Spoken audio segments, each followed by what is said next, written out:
ಎಲ್ರಿಗೂ ನಮಸ್ಕಾರ. ನನ್ನ ಹೆಸರು ರಾಯನ್ ಪವಾರ್ ಅಂತ. ಇವತ್ತು ನಾವು ಬಿ ಫಾರ್ಮ್ದ ಪಾಸ್ಟ್ ಫಾರ್ಮ್ ವಾಸನ್ನು ತಿಳಿದುಕೊಳ್ಳೋಣ. ಇವತ್ತು ವಾಸ್ ಅಂದರೆ use these when describing how someone or something was in the past. ಅಂದರೆ ಯಾರು ಅಥವಾ ಏನು ಪಾಸ್ಟಲ್ಲಿ ಇದ್ದರು ಅಂತ ಹೇಳೋದಕ್ಕೆ ನಾವು ಏನು ಯೂಸ್ ಮಾಡ್ತೀವಿ ಅಂದರೆ ವಾಸನ್ನು ಯೂಸ್ ಮಾಡ್ತೀವಿ. ಅದು ವಾಸನ್ನು ಜಾಸ್ತಿ ನಾವು ಸಿಂಪಲ್ ಪಾಸ್ಟ್ ಟೆನ್ಸಲ್ಲಿ ಯೂಸ್ ಮಾಡ್ತೀವಿ. ಎಲ್ಲಂದರೆ ಸಿಂಪಲ್ ಪಾಸ್ಟ್ ಟೆನ್ಸಲ್ಲಿ ಯೂಸ್ ಮಾಡ್ತೀವಿ. ಅಂದರೆ ಸ್ಟೇಟ್ ಆಫ್ ಬೀಯಿಂಗ್, ಅವ್ರು ಹೇಗಿದ್ದರು, ಯಾವ ಸ್ಥಿತಿಯಲ್ಲಿದ್ದರು ಅಂತ ಹೇಳೋದಕ್ಕೆ ನಾವು ಪಾಸ್ಟಲ್ಲಿ ಹೇಗೆ ಇದ್ದರು, ಅಂಥ ಸ್ಥಿತಿಯಲ್ಲಿದ್ದರು ಹೇಳೋದಕ್ಕೆ ನಾವು ಏನು ಮಾಡ್ತೀವಿ, ಅದು ಸಿಂಗ್ಯುಲರ್ ಇದ್ದರೆ ವಾಸನ್ನು ಯೂಸ್ ಮಾಡ್ತೀವಿ. ಇನ್ನೊಂದ್ಸಲ ನೋಡಿ, ಇಲ್ಲಿ use these when describing how someone or something was in the past. ಅಂದರೆ ಪಾಸ್ಟಲ್ಲಿ ಹೇಗೆ ಇದ್ದನು ಅಥವಾ ಇದ್ದಳು ಅನ್ನೋದಕ್ಕೆ ನಾವೇನು ಮಾಡ್ತೀವಿ ಅಂದರೆ ನಾವು ಏನು ಯೂಸ್ ಮಾಡ್ತೀವಿ ಅಂದರೆ ವಾಸನ್ನು ಯೂಸ್ ಮಾಡ್ತೀವಿ. ಇದ್ದನು ಅನ್ನೋದಕ್ಕೆ ಅಂದರೆ ಮಸ್ಕುಲೈನ್ ಅಂದರೆ ಹೀಯನ್ನು ಯೂಸ್ ಮಾಡ್ತೀವಿ. ಸಬ್ಜೆಕ್ಟಲ್ಲಿ ಹಿ, ಸಿ, ಇಟ್ ಅಥವಾ ಮಸ್ಕುಲೈನ್ ನೇಮ್ಸ್ ಇದ್ದರೆ ಅಂದ್ರೆ ಪುಲ್ಲಿಂಗ ಹೆಸರುಗಳಿದ್ದರೆ ಅಂದ್ರೆ ಪುರುಷರ ಹೆಸರು ಅಥವಾ ಅಂಥವು ಅಂಥವು ಹೆಸರುಗಳಿದ್ದರೆ ಆವಾಗ ನಾವು ವಾಸನ್ನೇ ಯೂಸ್ ಮಾಡ್ತೀವಿ. ಅಂದರೆ ಸಿಂಗ್ಯುಲರ್ ಇರಬೇಕು. ಸಿಂಗ್ಯುಲರ್ ಇದ್ದರೆ ಏನನ್ನು ಯೂಸ್ ಮಾಡ್ತೀವಿ ಅಂದರೆ ವಾಸನ್ನು ಯೂಸ್ ಮಾಡ್ತೀವಿ. ನೆಕ್ಸ್ಟು ಫೆಮಿನೈನ್ ಅಂದರೆ ಸಿ ಅಂದರೆ ಸ್ತ್ರೀಲಿಂಗ. ಸಿ ವಾಸ್, ಅವಳು ಇದ್ದಳು. ಮತ್ತು ಹಾಗೆ ಫೆಮಿನೈನ್ ನೇಮ್ ಇದ್ದರೆ ಫೆಮಿನೈನ್ ಅಂದರೆ ಸ್ತ್ರೀಲಿಂಗ, ಮಸ್ಕ್ಯುಲೈನ್ ಅಂದರೆ ಪುಲ್ಲಿಂಗ ಅಂತ ಅರ್ಥ ಅದರದ್ದು. ನೆಕ್ಸ್ಟ್ ಸಿ ವಾಸ್ ಹ್ಯಾಪಿ, ಅವಳು ಸಂತೋಷವಾಗಿದ್ದಳು ಅಂತ ಹೇಳೋದಕ್ಕೆ ನಾವೇನು ಮಾಡಿದ್ರೆ ಸಿ ವಾಸ್ ಹ್ಯಾಪಿ. ಜಸ್ಟ್ ಅಂದರೆ ವಾಸನ್ನು ಎಲ್ಲಿ ಯೂಸ್ ಮಾಡ್ತೀವಿ ಅಂದರೆ ಯಾರು ಪಾಸ್ಟಲ್ಲಿ ಹೇಗೆ ಮತ್ತು ಯಾವ ಸ್ಥಿತಿಯಲ್ಲಿ ಇದ್ದರು ಅಂತ ಹೇಳೋದಕ್ಕೆ ನಾವೇನು ಯೂಸ್ ಮಾಡ್ತೀವಿ ಅಂದರೆ ವಾಸನ್ನು ಯೂಸ್ ಮಾಡ್ತೀವಿ. ಅಂದರೆ ಸಿಂಗ್ಯುಲರಲ್ಲಿ ಇರಬೇಕದು. ಸಿಂಗ್ಯುಲರಲ್ಲಿ ಇದ್ದರೆ ವಾಸನ್ನು ಯೂಸ್ ಮಾಡ್ತೀವಿ. ಅಕಸ್ಮಾತ್ ಪ್ಲೂರಲ್ ಫಾರ್ಮಲ್ಲಿ ಇದ್ದರೆ ವರನ್ನು ಯೂಸ್ ಮಾಡ್ಬೇಕು ನಾವು. ಅದೇ ನ್ಯೂಟರ್ ಅಥವಾ ಆ್ಯನಿಮಲ್ಸ್ ನೇಮ್ಸ್ ಇದ್ರೂ ಇಟ್ ಅಂತ ಯೂಸ್ ಮಾಡ್ತೀವಿ ನಾವು. ಇಟ್ ಅಂತ ಯೂಸ್ ಮಾಡಿ ಅದ್ರ ಮುಂದೆ ಅಂದರೆ it was or that was ಅಂತ ಆಗುತ್ತೆ.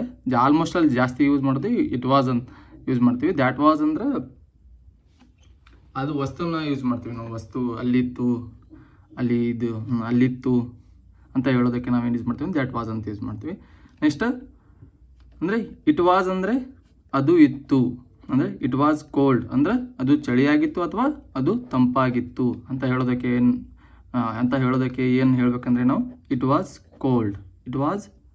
ಕೋಲ್ಡ್ ಅಂತ ಹೇಳ್ತೀವಿ ನಾವು. ಇದು ವಾಸನ್ನು ನಾವು ಪಾಸ್ಟ್ ಫಾರ್ಮ್ ಇದ್ದರೆ ಅಂದರೆ ಸಿಂಪಲ್ ಪಾಸ್ಟ್ ಅಂದರೆ ಪಾಸ್ಟಲ್ಲಿ ಇದ್ದರೆ ವಾಸನ್ನು ಯೂಸ್ ಮಾಡಬೇಕು ನಾವು. ಯಾವುದೇ ಅಂದರೆ ಹಿಂದೆ ಘಟನೆ ನಡೆದಿದ್ದನ್ನು ಹೇಳೋದಕ್ಕೆ ಅದು ಸಿಂಗ್ಯುಲರ್ ಆಗಿರಬೇಕು. ಸಿಂಗ್ಯುಲರ್ ಆಗಿದ್ದರೆ ವಾಸನ್ನು ಯೂಸ್ ಮಾಡಿ ನಾವು ಹೇಳಬೇಕು. ಇದು ಒಂದು ವರ್ಬ್. ಇದು ವಾಸ್ ಅನ್ನೋದು ವರ್ಬು. ಅಂದರೆ ನಾನು ನಿಮಗೆ ಹೇಳಿದ್ನಲ್ಲ, ಬಿ ಮತ್ತು ಡೂ ಮತ್ತು ಹ್ಯಾವ್ ಅವು ಪ್ರೈಮರಿ ಆಕ್ಸಿಲರಿ ವರ್ಬ್ ಆಗಿನೂ ಕೆಲಸ ಮಾಡುತ್ತೆ ಮತ್ತು ಮೇನ್ ವರ್ಬ್ ಆಗಿನೂ ಕೆಲಸ ಮಾಡುತ್ತೆ. ಅಂದರೆ ಆ ಸೆಂಟೆನ್ಸಲ್ಲಿ ಯಾವುದೇ ವರ್ಬ್ ಇರಲಿಲ್ಲ ಅಂದರೆ ಅದು ಮೇನ್ ವರ್ಬ್ ಆಗಿಬಿಡುತ್ತೆ.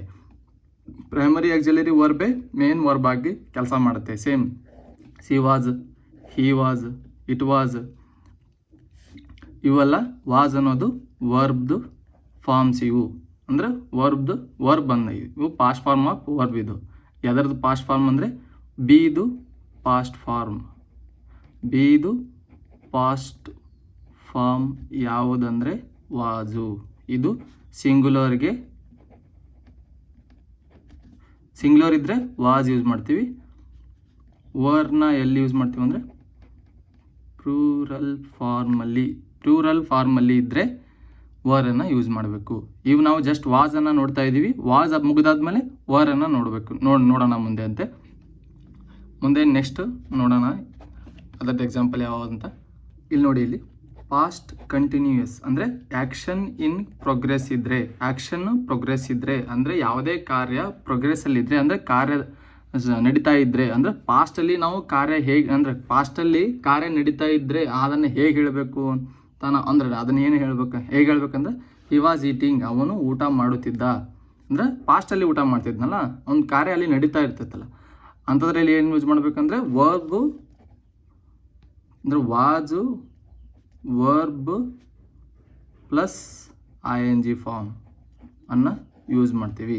ಅಂದರೆ ಹೀ ಇದ್ದರೆ ವಾಜ್ ಅಂದರೆ ಸಿಂಗ್ಯುಲರ್ ಹೇಳಿದ್ನಲ್ಲ ನಿಮಗೆ, ಸಬ್ಜೆಕ್ಟ್ ಸಿಂಗ್ಯುಲರ್ ಇದ್ದರೆ ನಾವನ್ನ ಏನನ್ನು ಯೂಸ್ ಮಾಡಬೇಕಂದ್ರೆ ವಾಜನ್ನು ಯೂಸ್ ಮಾಡಬೇಕು. ಸಬ್ಜೆಕ್ಟು ಸಿಂಗ್ಯುಲರ್ ಇದ್ದರೆ ವಾಜನ್ನು ಯೂಸ್ ಮಾಡಬೇಕು. ಇದು ಪಾಸ್ಟ್ ಕಂಟಿನ್ಯೂಸನ್ ಫಾರ್ಮ್ ಯಾವ ಥರ ಇರುತ್ತೆ ಅಂದರೆ was plus V1 plus ING form. ಅಂದರೆ ಸಬ್ಜೆಕ್ಟ್ ಸಿಂಗ್ಯುಲರ್ ಇರಬೇಕು, ಸಬ್ಜೆಕ್ಟ್ ಏನಾಗಿರ್ಬೇಕಂದ್ರೆ ಸಿಂಗ್ಯುಲರ್ ಫಾರ್ಮಲ್ಲಿ ಇರಬೇಕು, ಅಂದರೆ ನಾವು ವಾಜನ್ನು ಯೂಸ್ ಮಾಡಬೇಕು. Next passive voice. Passive voice ಅಂದರೆ ಕರ್ಮಣಿ ಪ್ರಯೋಗ ಅಂತೇಳಿ ಹೇಳ್ತೀವಿ ನಾವು. ಅಂದರೆ ಕರ್ಮ ಅಂದರೆ ಕರ್ತೃ ಕರ್ಮ ಅಂತ, ಕರ್ತೃ ಕ್ರಿಯಾ ಕರ್ಮ ಅಂತ ಹೇಳ್ತೀವಲ್ಲ ನಾವು ಕನ್ನಡದಲ್ಲಿ.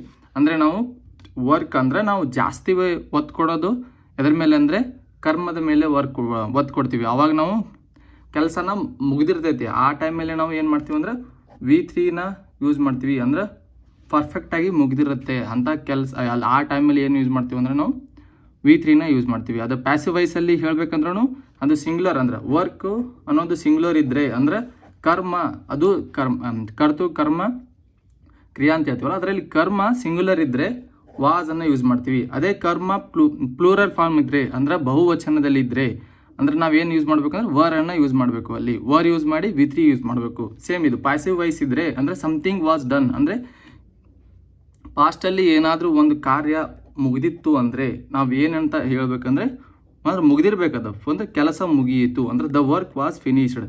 ಏನದು ದ ವರ್ಕ್ ವಾಸ್ ಫಿನಿಶ್ಡ್ ಅರ್ಥ ಏನು, ಕೆಲಸ ಮುಗಿಯಿತು ಅಂದರೆ ಕೆಲಸ ಮುಗಿಯಿತು ಅಂದರೆ ಕೆಲಸನ ಒತ್ತು ಕೊಟ್ಟೇವಲ್ಲ ನಾವು ಫಸ್ಟು, ಏನು ಮುಗೀತು ಕೆಲಸ ಮುಗೀತು. ಅದೇ ಪ್ಯಾಸಿವ್ ವಾಯ್ಸಲ್ಲಿ ಅಂದರೆ ಕರ್ಮದ ಪ್ರಯೋಗ ಮಾಡಿ ಹೇಳೋದಕ್ಕೆ ನಾವೇನು ಮಾಡ್ತೀವಿ ಅಂದರೆ ಪ್ಯಾಸಿವ್ ವಾಯ್ಸನ್ನು, ಅದನ್ನೇ ನಾವು ಪ್ಯಾಸಿವ್ ವಾಯ್ಸ್ ಅಂತಲೇ ಹೇಳ್ತೀವಿ. ನೆಕ್ಸ್ಟ್ ಟೆಂಪ್ರವರಿ ಬಿಹೇವಿಯರ್ ಇದ್ದರೆ ಅಂದರೆ ಪಾಸ್ಟ್ ಕಂಟಿನ್ಯೂಸಲ್ಲಿ ಟೆಂಪ್ರವರಿ ಬಿಹೇವಿಯರ್ ಇದ್ದರೆ ಏನನ್ನು ಯೂಸ್ ಮಾಡಬೇಕಂದ್ರೆ ವಾಜ್ ಪ್ಲಸ್ ಬೀಯಿಂಗ್ ಆಗುತ್ತೆ. ವಾಜ್ ಪ್ಲಸ್ ಬೀಯಿಂಗ್ ಆಗುತ್ತೆ. ಇಲ್ಲಿ ಟೆಂಪ್ರವರಿ ಬಿಹೇವಿಯರ್ ಇದ್ದರೆ ವಾಜ್ ಪ್ಲಸ್ ಬೀಯಿಂಗನ್ನು ಯೂಸ್ ಮಾಡಿ ಹೇಳಬೇಕು ನಾವು. ಅಂದರೆ ಹಿ ವಾಸ್ ಬೀಯಿಂಗ್ ಡಿಫಿಕಲ್ಟ್, ಅವನು ಕಠಿಣವಾಗಿದ್ದ ಅಥವಾ ಅವನು ಕಠಿಣವಾಗಿ ಕಾಣುತ್ತಿದ್ದ ಅಂದರೆ ಅವನು ಹಠ ಮಾಡುತ್ತಿದ್ದ, ಅಂದರೆ ಅವ ಹಠ ಮಾಡ್ತಿದ್ದ. ಡಿಫಿಕಲ್ಟ್ ಅನ್ನೋದು ಹಠನೂ ಆಗುತ್ತೆ ಮತ್ತು ಕಠಿಣವಾಗಿ ಕಾಣೋದು ಅಂದರೆ ಫುಲ್ ಮನುಷ್ಯ ಕೆಟ್ಟದನೋ ಮಾರ ಅವ ಡೇಂಜರ್ ಅದಾನ ಅಂತೇಳಿ ಹಂಗೆ ಕಾಣ್ತಿರ್ತಾರಲ್ಲ, ಅಂಥ ಟೈಮಲ್ಲಿ ಏನು ಮಾಡ್ತಾರೆ ಹಿ ವಾಸ್ ಡಿಫಿಕಲ್ಟ್. ಇಂಗ್ಲೀಷಲ್ಲಿ ಏನು ಹೇಳ್ತಾರೆ ಅಂದರೆ ಹಿ ವಾಸ್ ಡಿಫಿಕಲ್ಟ್ ಅಂದರೆ ಡಿಫಿಕಲ್ಟ್ ಥರ ಕಾಣ್ತಿದ್ದಾನೆ ಅಂತ ಹೇಳೋದಕ್ಕೆ. ಅಂದರೆ ಆ ಟೈಮಲ್ಲಿ ಅಷ್ಟೇ ಕಾಣ್ತಿರ್ತಾನೆ, ಉಳ್ಕಿದ ಟೈಮಲ್ಲಿ ಅಂದರೆ ನಾರ್ಮಲೇ ಇರ್ತಾನೆ. ಆ ಟೈಮಲ್ಲಿ ಆ ಮನುಷ್ಯ ಏನು ಇರೋಂಗಿಲ್ಲಲ್ಲ, ಆ ಟೈಮಲ್ಲಿ ಬೇರೆ ಥರ ಕಾಣ್ತಿರ್ತಾನಲ್ಲ, ಅಂಥದ್ರಲ್ಲಿ ಏನು ಯೂಸ್ ಮಾಡ್ತೀವಿ ಅಂದರೆ ನಾವು ವಾಸ್ ಬೀಯಿಂಗ್ ಅಂದರೆ ಅದು ಟೆಂಪ್ರರಿ ಬಿಹೇವಿಯರ್ ಆಗುತ್ತೆ. ಅದು ಅಂದರೆ ಆ ಟೈಮ್ ಅಂದ್ರೆ ಕಂಟಿನ್ಯೂಸ್ ಆಗಿ ಒಂದೇ ಥರ ಇದ್ದವನ ವ್ಯಕ್ತಿ ಬೇರೆ ಥರ ನೋಡ್ಬಿಡ್ತೀವಲ್ಲ ನಾವು, ಆ ಟೈಮಲ್ಲಿ ಏನು ಮಾಡ್ತೀವಿ ಅಂದರೆ ಬೀಯಿಂಗನ್ನು ಯೂಸ್ ಮಾಡಿ ಹೇಳ್ತೀವಿ. ಅಂದ್ರೆ ಅವನು ಮಾರ ಅವ ಸಿಂಪಲ್ಲಾಗಿದ್ದ, ಈಗ ನೋಡಿದ್ರೆ ಅಂದ್ರೆ ಸಿಂಪಲ್ಲಾಗಿದ್ದ ಮನುಷ್ಯ ನೋಡೋ ಆವಾಗ ಕೆಟ್ಟ ಡೇಂಜರ್ ಆಗಿಬಿಟ್ಟಿದ್ನಲ್ಲ ಮಾರ ಅಂತ ಹೇಳ್ತೀವಲ್ಲ ಆ ಟೈಮಲ್ಲಿ. ಅಂದರೆ ಏನು ಟೆಂಪ್ರರಿ ಬಿಹೇವಿಯರ್ ಅಲ್ಲ, ಅದು ಸಿಂಪಲ್ಲಾಗಿ ಇದ್ದಿದ್ದ ಮನುಷ್ಯನ ಫುಲ್ ಆ ಟೈಮಲ್ಲಿ ಏನು ಮಾಡ್ತೀವಿ ಅಂದರೆ ಡಿಫಿಕಲ್ಟಾಗಿ ಕಂಡುಬಿಡ್ತಾನೆ. ಅವಾಗ ಹೆಂಗೆ ಹೇಳ್ಬೇಕಂದ್ರೆ ನಾವು ಹಿ ವಾಸ್ ಬೀಯಿಂಗ್ ಡಿಫಿಕಲ್ಟ್ ಅಂದರೆ ಆ ಟೈಮಲ್ಲಿ ಡಿಫಿಕಲ್ಟಾಗಿ ಕಾಣ್ತಿದ್ದ ಅಂತ ಹೇಳೋದಕ್ಕೆ ಏನು ಮಾಡ್ತೀವಿ ವಾಸ್ ಪ್ಲಸ್ ಬೀಯಿಂಗ್. ಅಂದರೆ ಟೆಂಪ್ರವರಿ ಬಿಹೇವಿಯರ್ ಅಥವಾ ಟೆಂಪ್ರವರಿ ಆ್ಯಕ್ಷನ್ ಇದ್ದರೆ ಅವಾಗ ಏನು ಯೂಸ್ ಮಾಡಬೇಕು ನಾವು ವಾಸ್ ಪ್ಲಸ್ ಬೀಯಿಂಗ್. ಅದು ಪಾಸ್ಟಲ್ಲಿ ಇದ್ದರೆ ಅಂದರೆ ಭೂತಕಾಲದಲ್ಲಿ ಇದ್ದರೆ ನಾವೇನು ಯೂಸ್ ಮಾಡ್ತೀವಿ ವಾಸ್ ಪ್ಲಸ್ ಬೀಯಿಂಗ್. ಇಲ್ಲಿ ನೋಡಿ ಪರ್ಮನೆಂಟ್, ಇದು ಅಂದರೆ ಪರ್ಮನೆಂಟ್ ಅಂದರೆ ಇಲ್ಲೇನು ಬೀಯಿಂಗ್ ಏನೂ ಯೂಸ್ ಮಾಡಿಲ್ಲ. ಹಿ ವಾಸ್ ಡಿಫಿಕಲ್ಟ್ ಅಂದರೆ ಹಿ ವಾಸ್ ಡಿಫಿಕಲ್ಟ್, ಅವನು ಯಾವಾಗಲೂ ಕಠಿಣವಾಗಿರ್ತಾನೆ, ಯಾವಾಗಲೂ ನೋಡಿದ್ರೆ ಪರ್ಮನೆಂಟ್. ಅದು ಬೀಯಿಂಗನ್ನು ಯೂಸ್ ಮಾಡಿದರೆ ಅದು ಪರ್ಮನೆಂಟ್ ಅಲ್ಲ, ಟೆಂಪ್ರವರಿ ಬಿಹೇವಿಯರ್ ಆಗುತ್ತೆ. ಅದಕ್ಕೇ ಬೀಯಿಂಗನ್ನು ಯೂಸ್ ಮಾಡಿ ಹೇಳಿದರೆ ಅದು ಏನಾಗುತ್ತೆ ಅಂದರೆ ಟೆಂಪ್ರವರಿ ಬಿಹೇವಿಯರ್ ಆಗುತ್ತೆ. ಅಂದರೆ ಅವನು ಪೂರ್ತಿಯಾಗಿ ಅಂದರೆ ಯಾವುದೇ ಟೈಮಲ್ಲಿ ಅವ ಡಿಫಿಕಲ್ಟ್ ಆಗಿರಲ್ಲ, ಅಂದರೆ ಆ ಟೈಮಲ್ಲಿ ಅಷ್ಟೇ ಡಿಫಿಕಲ್ಟಾಗಿ ಕಾಣ್ತಿರ್ತಾನೆ. ಅಂಥ ಟೈಮಲ್ಲಿ ಏನು ಯೂಸ್ ಮಾಡ್ಬೇಕಂದ್ರೆ ಹಿ ವಾಸ್ ಬೀಯಿಂಗ್ ಅಂದರೆ ಹಿ ವಾಸ್ ಬೀಯಿಂಗ್ ಡಿಫಿಕಲ್ಟ್. ಅಂದರೆ ಟೆಂಪ್ರರಿ ಆ್ಯಕ್ಷನ್ ಅಥವಾ ಟೆಂಪ್ರರಿ ಬಿಹೇವಿಯರ್ ಹೇಳಬೇಕಂದ್ರೆ ನಾವು ಏನನ್ನು ಯೂಸ್ ಮಾಡಬೇಕು ಅಂದರೆ ವಾಸ್ ಪ್ಲಸ್ ಬೀಯಿಂಗನ್ನು ಯೂಸ್ ಮಾಡಿ ಹೇಳಬೇಕು. ನೆಕ್ಸ್ಟು ಮುಂದೆ ನೋಡೋಣ ಅಂತೆ. ನೆಕ್ಸ್ಟು ಪ್ಯಾಸಿವ್ ವಾಯ್ಸ್ ಅಂದರೆ ಪಾಸ್ಟ್ ಕಂಟಿನ್ಯೂಸ್ ಪ್ಯಾಸಿವ್ನಲ್ಲಿ ಇದ್ದರೆ ಅಂದರೆ ಪಾಸ್ಟ್ ಕಂಟಿನ್ಯೂಸ್ ಪ್ಯಾಸಿವ್ನಲ್ಲಿ ಹೇಳಬೇಕಂದ್ರೆ ಆ ಟೈಮಲ್ಲಿ ಏನು ಯೂಸ್ ಮಾಡಬೇಕಂದ್ರೆ same was plus being plus V3 ಆಗುತ್ತೆ. V3 ಅಂದರೆ ಪ್ಯಾಸಿವ್ ಫಾರ್ಮಲ್ಲಿ ಇರುತ್ತಲ್ಲ, ಅಂದರೆ ಅಂದರೆ ಕರ್ಮ ಅಂದರೆ ಇದು ಕಾರು, ಇಲ್ಲಿ ಕರ್ತೃ ಯಾರಾಗುತ್ತೆ ಅಂದರೆ ಆಯ ಆಗುತ್ತೆ. ಅದನ್ನೇ ಕರ್ಮದ ಅಂದರೆ ಕರ್ಮಣಿ ಪ್ರಯೋಗನ ಯೂಸ್ ಮಾಡಿ ಸೆಂಟೆನ್ಸನ್ನು ನಾವು ಬರೀಬೇಕಂದ್ರೆ ಯಾವ ಥರ ಬರೀಬೇಕಂದ್ರೆ ದ ಕಾರ್ ವಾಸ್ ಬೀಯಿಂಗ್ ಅಂದರೆ ಕಂಟಿನ್ಯೂಸ್ ಆಗಿರಬೇಕು. ಪಾಸ್ಟಲ್ಲಿ ಕಂಟಿನ್ಯೂಸ್ ಆಗಿದ್ದರೆ the car was being repaired when I arrived ಅಂದರೆ ನಾನು ಬಂದಾಗ ಕಾರು ಸಿದ್ಧವಾಗುತ್ತಿತ್ತು ಅಥವಾ ರಿಪೇರ್ ಆಗುತ್ತಿತ್ತು ಅಂತ ಹೇಳೋದಕ್ಕೆ ಏನು ಮಾಡಬೇಕಂದ್ರೆ ಸೇಮ್ ಕಂಟಿನ್ಯೂಸ್ ಆಗಿ ಪಾಸ್ಟಲ್ಲಿ ಕಂಟಿನ್ಯೂಸ್ ಆಗಿ ನಾವು ತೋರಿಸ್ಬೇಕಂದ್ರೆ ವಾಸ್ ಪ್ಲಸ್ ಬೀಯಿಂಗನ್ನು ಯೂಸ್ ಮಾಡ್ತೀವಿ. ಅದು ಪಾಸ್ಟ್ ಕಂಟಿನ್ಯೂಸ್ ಪ್ಯಾಸಿವಲ್ಲಿ ತೋರಿಸ್ಬೇಕಂದ್ರೆ ಇದೇನಾಗುತ್ತೆ was plus being plus V3 ಫಾರ್ಮಲ್ಲಿ ಇರಬೇಕು. ವರ್ಬ್ ಯಾವತ್ತೂ V3 ಫಾರ್ಮ್ ಇರಬೇಕು. ಪ್ಯಾಸಿವ್ ಅಂತ ಹೇಳಬೇಕಂದ್ರೆ ಪ್ಯಾಸಿವ್ ಬಂತಂದ್ರೇ V3 ಫಾರ್ಮ್ ಇರುತ್ತೆ, ಅಂದರೆ ಪರ್ಫೆಕ್ಟಾಗಿ ಮುಗಿದಿರುತ್ತೆ ಕೆಲಸ. ಯಾಕಂದರೆ V3ನೇ ಯಾವುದಕ್ಕೆ ಯೂಸ್ ಮಾಡಬೇಕಂದ್ರೆ ಅಲ್ಲಿ ಕರ್ಮಣಿ ಪ್ರಯೋಗವನ್ನು ಯೂಸ್ ಮಾಡ್ತಾ ಇದ್ರೆ ಅಲ್ಲಿ ಕೆಲಸ ಮುಗಿದಿರಬೇಕು, ಅಂದಾಗರೆ ಕರೆಕ್ಟ್ ಆಗುತ್ತೆ ಆ ಸೆಂಟೆನ್ಸು, ಇಲ್ಲಾಂದರೆ ತಪ್ಪಾಗಿಬಿಡುತ್ತೆ. Next I felt like I was being watched. I felt like I was being watched ಅಂದರೆ ನನ್ನನ್ನು ಯಾರೋ ಗಮನಿಸುತ್ತಿದ್ದಾರೆ ಎಂಬಂತೆ ನನಗೆ ಅನಿಸಿತು ಅಥವಾ ಭಾಸವಾಯಿತು. ಅಂದರೆ ಆ ಟೈಮಲ್ಲಿ ನನಗೆ ಯಾರೋ ನೋಡಂತಾರಪ್ಪ ಅಂತೇಳಿ ನನಗೆ ಒಂಥರ ಭಾಸವಾಗುತ್ತೆ, ಅಂದರೆ ಅನಿಸ್ತೈತಿ. ಆ ಟೈಮಲ್ಲಿ ಏನು ಅಂದರೆ ಆ ಟೈಮಲ್ಲಿ ಆಗಿರ್ತೈತಲ್ಲ ಹಿಂದುಗಡೆ ಆಗಿದ್ದದು ಅಂದ್ರೆ ಪಾಸ್ಟಲ್ಲಿ ಅಂದರೆ ಭೂತಕಾಲದಲ್ಲಿ ಆಗಿದ್ದನ್ನು ನಾವು ಅಂದರೆ ನನಗೆ ಯಾರೋ ನೋಡಂತಾರಪ್ಪ ಅಂತ ನನಗೆ ಅನಿಸ್ತೈತಿ, ನನಗೆ ಯಾರೋ ನೋಡ್ತಿದ್ರು ಮಾರ ಅಂತೇಳಿ ಅವಾಗ ಅನಿಸ್ತೈತಲ್ಲ, ಅವಾಗ ಅದನ್ನೇ ಹೆಂಗೆ ಹೇಳ್ಬೇಕು ನಾವು ಅಂದರೆ ಇಂಗ್ಲೀಷಲ್ಲಿ I felt like I was being watched ಅಂದರೆ ನನ್ನನ್ನು ಯಾರೋ ನೋಡ್ತಿದ್ರು. ಐ ವಾಸ್ ಇಲ್ಲಿ ಬಂತಲ್ಲ, ವಾಚ್ಡ್ ಅನ್ನೋದು V3 ಅಂದರೆ ಅವಾಗ ಅನಿಸಿತ್ತಲ್ಲ ಅದು ಪರ್ಫೆಕ್ಟಾಗಿ ಅವಾಗ ಅನಿಸಿತ್ತಲ್ಲ, ಅದಕ್ಕೆ ನಾವು ಪ್ಯಾಸಿವನ್ನು V3 ಅಂದ್ರೆ ಇಲ್ಲಿ ಏನು ಅಂದರೆ ಐ ಫೆಲ್ಟ್ ಅನ್ನೋದು ಏನಾಯಿತು ಕರ್ಮ ಆಯ್ತಲ್ಲ, ಅದು ಇಲ್ಲಿ ಕರ್ತೃ ಆಯ ಆಗಿಬಿಡುತ್ತೆ. ಅನಿಸಿದ್ದನ್ನು I felt like I was being watched ಅಂದರೆ ನನಗೆ ಅನಿಸಿದ್ದನ್ನು ಹೇಳ್ತಾನಲ್ಲ, ನನಗೆ ಏನು ಅನಿಸ್ತಿರ್ತೈತೆ ಅವನಿಗೆ ನನಗೆ ಯಾರೋ ನೋಡಂತಾರಪ್ಪ ಅಂತ ಇಂಗ್ಲೀಷಲ್ಲಿ ಹೇಳ್ಬೇಕಂದ್ರೆ I felt like I was being ಅಂದರೆ ಪಾಸ್ಟಲ್ಲಿ ಯಾವುದೇ ಕಾರ್ಯ ನಡೀತಾ ಇದ್ದಿದ್ದನ್ನು ನಾವು ಹೇಗೆ ಹೇಳಬೇಕಂದ್ರೆ ವಾಸ್ ಪ್ಲಸ್ ಬೀಯಿಂಗ್ ಹೇಳಬೇಕು. ವಾಸ್ ಪ್ಲಸ್ ಬೀಯಿಂಗನ್ನು ಹಚ್ಚಿ ಹೇಳಬೇಕು. ಅದು ಪ್ಯಾಸಿವಲ್ಲಿ ಹೇಳಬೇಕಂದ್ರೆ ಅಂದರೆ ಕರ್ಮಣಿ ಪ್ರಯೋಗ ಮಾಡಿ ಹೇಳಬೇಕಂದ್ರೆ ಅವಲ್ಲಿ V3 ಯೂಸ್ ಮಾಡಬೇಕು. ಯಾವುದೇ ಥರದ V1 V2 ಏನೂ ಯೂಸ್ ಆಗಲ್ಲ. ವಾಜ್ ಇದ್ದರೆ V2 ಯೂಸ್ ಆಗುತ್ತೆ, ವಾಜ್ ಇರಲಿಲ್ಲ ಅಂದರೆ ವಾಜ್ ಅಂದರೆ V2 ಯೂಸ್ ಮಾಡಬೇಕು. ನೀವು ಆ್ಯಕ್ಚುಲಿ ನೋಡಬೇಕಂದ್ರೆ V2ನ ಯೂಸ್ ಮಾಡಬೇಕು. ಇಲ್ಲಿ V3 ಯೂಸ್ ಆಗುತ್ತೆ. ಏನಕ್ಕೆ ಅಂದರೆ ಪ್ಯಾಸಿವಲ್ಲಿ ಇದೆ. ಪ್ಯಾಸಿವಲ್ನ ಹೇಳಬೇಕಂದ್ರೆ ನಾವೇನು ಮಾಡ್ತೀವಿ ಯೂಸ್ ಅಂದರೆ V3 ಯೂಸ್ ಮಾಡ್ತೀವಿ. ವಾಜ್ ಇಲ್ಲೇ V2 ಅಂತ ತೋರಿಸ್ಬಿಡುತ್ತೆ. V2 ಫಾರ್ಮ್ ಅಂದರೆ ವರ್ಬ್ದು V2 ಫಾರ್ಮ್ ವಾಜ್ ಅದನ್ನೇ ತೋರಿಸುತ್ತೆ. ಆದರೆ ಅದೇ V2 ಫಾರ್ಮೇ ಇದು V3 ಅಂದರೆ ನಾವು ಪ್ಯಾಸಿವನ್ನು ಹೇಳಬೇಕಂದ್ರೆ ನಾವು V3 ಯೂಸ್ ಮಾಡ್ತೀವಿ. ನೆಕ್ಸ್ಟ್ ಏನೇ ನಾವು ವಾಜನ್ನು ಪರ್ಮನೆಂಟ್ ಸ್ಟೇಟ್ ಅಂದರೆ ಪರ್ಮನೆಂಟ್ ಸ್ಥಿತಿ ಅಥವಾ ಯಾವುದೇ ಒಂದು ಫ್ಯಾಕ್ಟ್ ಅಂದರೆ ಸಂಗತಿ ಅಂದರೆ ಮುಗಿದಿತ್ತು ಅಂದರೆ ಫಿನಿಶ್ಡ್ ಫ್ಯಾಕ್ಟ್ ಅಂದರೆ ಯಾವುದೇ ಕಾರ್ಯ ಮುಗಿದಿತ್ತು ಅಂದರೆ ನಾವು ಏನನ್ನು ಯೂಸ್ ಮಾಡ್ತೀವಿ ಅಂದರೆ ಮುಗಿದಿರ್ಬೇಕದ ಆ ಟೈಮಲ್ಲಿ ಮುಗಿದಿರ್ತೈತಿ ಅಂಥ ಸೆಂಟೆನ್ಸನ್ನು ಹೇಳಬೇಕಂದ್ರೆ ವಾಜನ್ನು ಯೂಸ್ ಮಾಡಿ ನಾವು ಹೇಳ್ತೀವಿ. ನೆಕ್ಸ್ಟ್ ವಾಜ್ ಪ್ಲಸ್ ಬೀಯಿಂಗ್ ಅಂದರೆ ಟೆಂಪ್ರರಿ ಆ್ಯಕ್ಷನ್ ಅಥವಾ ಬಿಹೇವಿಯರ್ ಇದ್ದರೆ, ನಿಮ್ಗೆ ಹೇಳಿದ್ನಲ್ಲ ಟೆಂಪ್ರರಿ ಆ್ಯಕ್ಷನ್ ಅಥವಾ ಬಿಹೇವಿಯರ್ ಇದ್ದರೆ ನಾವು ಏನನ್ನು ಯೂಸ್ ಮಾಡ್ತೀವಿ ಅಂದರೆ ವಾಜ್ ಪ್ಲಸ್ ಬೀಯಿಂಗ್. ಅದೇ ಎಕ್ಸಾಂಪಲ್ ಹೇಳಿದ್ನಲ್ಲ, ಹಿ ವಾಸ್ ಬೀಯಿಂಗ್ ಡಿಫಿಕಲ್ಟ್ ಅಂದ್ರೆ ಅವನು ಕಠಿಣವಾಗಿ ಕಾಣ್ತಿದ್ದ ಅಂದರೆ ಆ ಕಠಿಣವಾಗಿ ಇದ್ದ, ಅವನು ಆ ಟೈಮಲ್ಲಿ ಕಠಿಣವಾಗಿದ್ದ ಅಂತ ಹೇಳೋದಕ್ಕೆ ಅಂದರೆ ಹಠಮಾರಿಯಾಗಿದ್ದ ಅಂತ ಹೇಳೋದಕ್ಕೆ ನಾವು ಹೇಳಿದ್ರೆ ಟೆಂಪ್ರರಿ ಇಲ್ಲ, ಅದು ಹಠ ಮಾಡೋದು ಏನು ಪೂರ್ತಿ ಎಲ್ಲಿ ಎನಿ ಟೈಮ್ ಏನು ಹಠ ಮಾಡೋಕ್ಕಂತಾರೋ ಆಗಲ್ಲಲ್ಲ. ಅಂಥ ಟೈಮಲ್ಲಿ ಏನು ಯೂಸ್ ಮಾಡ್ಬೇಕಂದ್ರೆ ವಾಜ್ ಪ್ಲಸ್ ಬೀಯಿಂಗನ್ನು ಯೂಸ್ ಮಾಡಿದರೆ ಆ ಟೈಮಲ್ಲಿ ಅವ ಹಠ ಮಾಡಿದ್ದನ್ನು ಕಂಟಿನ್ಯೂ ಆಗಿ ಹೇಳುತ್ತೆ, ಅಂದರೆ ಅರ್ಥ ಆ ಥರ ಕೊಡುತ್ತೆ. ಅದಾವಾಗ ನಾವು ವಾಜ್ ಪ್ಲಸ್ ಬೀಯಿಂಗನ್ನು ಯೂಸ್ ಮಾಡಿದರೆ ಕರೆಕ್ಟ್ ಆಗುತ್ತೆ ಆ ಸೆಂಟೆನ್ಸಲ್ಲಿ. Next were this is the standard past tense for you, we, they and they ಅಂದರೆ ಪಾಸ್ಟ್ ಟೆನ್ಸ್ದು ಯು ಮತ್ತು ವಿ ಮತ್ತು ದೇ ಜೊತೆ ಯೂಸ್ ಮಾಡುವಂಥದ್ದು ಸ್ಟ್ಯಾಂಡರ್ಡ್ ಪಾಸ್ಟ್ ಟೆನ್ಸ್ ಇದು ಅಂದರೆ ಫಾರ್ಮ್ ಇದು ಅಂದರೆ ಬಿ ಫಾರ್ಮ್ ಆಫ್ ಪ್ಲೂರಲ್ ಅಂದರೆ ಬಿದು ಪಾಸ್ಟ್ ಫಾರ್ಮ್ ಇದು ಬಿದು ಪಾಸ್ಟ್ ಫಾರ್ಮ್ ಪ್ಲೂರಲ್ ಇದ್ದರೆ ನಾವು ಏನನ್ನು ಯೂಸ್ ಮಾಡ್ತೀವಿ ಅಂದರೆ ವರನ್ನು ಯೂಸ್ ಮಾಡ್ತೀವಿ. ಅಂದರೆ we were happy to help ಅಂದರೆ ನಿಮಗೆ ಸಹಾಯ ಮಾಡೋದು ನಮಗೆ ಸಂತೋಷವಾಯಿತು ಅಂದರೆ they were at the park. Next we were happy to help ಅಂದರೆ ನಿಮಗೆ ಸಹಾಯ ಮಾಡಲು ನಮಗೆ ಸಂತೋಷವಾಯಿತು.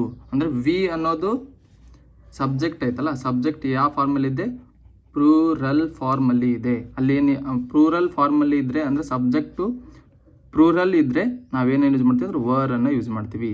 ನೆಕ್ಸ್ಟ್ ಇದೆ ನೋಡಿ, ದೇ ಅನ್ನೋದು ಸೇಮ್, ದೇ ಅನ್ನೋದು ಇದು ಕೂಡ ಪ್ಲೂರಲ್ ಫಾರ್ಮ್ ಆಫ್ ಸಬ್ಜೆಕ್ಟ್ ಇದು, ಅಂದರೆ ಪ್ಲೂರಲ್ ಫಾರ್ಮ್ದು ಸಬ್ಜೆಕ್ಟ್ ದೇ. ಮತ್ತು ಅದ್ರಲ್ಲಿ ಏನು ಯೂಸ್ ಮಾಡಬೇಕಂದ್ರೆ ವರನ್ನು ಯೂಸ್ ಮಾಡ್ತೀವಿ. ಸೇಮ್ ಅಂದರೆ they were at the park ಅಂದರೆ ಅವರು ಉದ್ಯಾನವನದಲ್ಲಿದ್ದಾರೆ. ಯಾರು? ಅವರು ಉದ್ಯಾನವನದಲ್ಲಿದ್ದಾರೆ. ಇದು ಸಿಂಪಲ್ ಆಯ್ತಲ್ಲ. ನೆಕ್ಸ್ಟ್ ಅದನ್ನು ಆ್ಯಕ್ಟಿವ್ ವಾಯ್ಸ್ ಇದ್ದರೆ ಅಂದರೆ subject is doing the action, ಅಥವಾ ಯಾರೋ ಅಂದರೆ ಸಬ್ಜೆಕ್ಟ್ ಕಾರ್ಯವನ್ನು ಮಾಡುತ್ತಿರುವಾಗ ನಾವು ಹೆಂಗೆ ಹೇಳ್ತೀವಿ ಅಂದ್ರೆ ಅದು ಪಾಸ್ಟಲ್ಲಿ ಇದ್ದರೆ,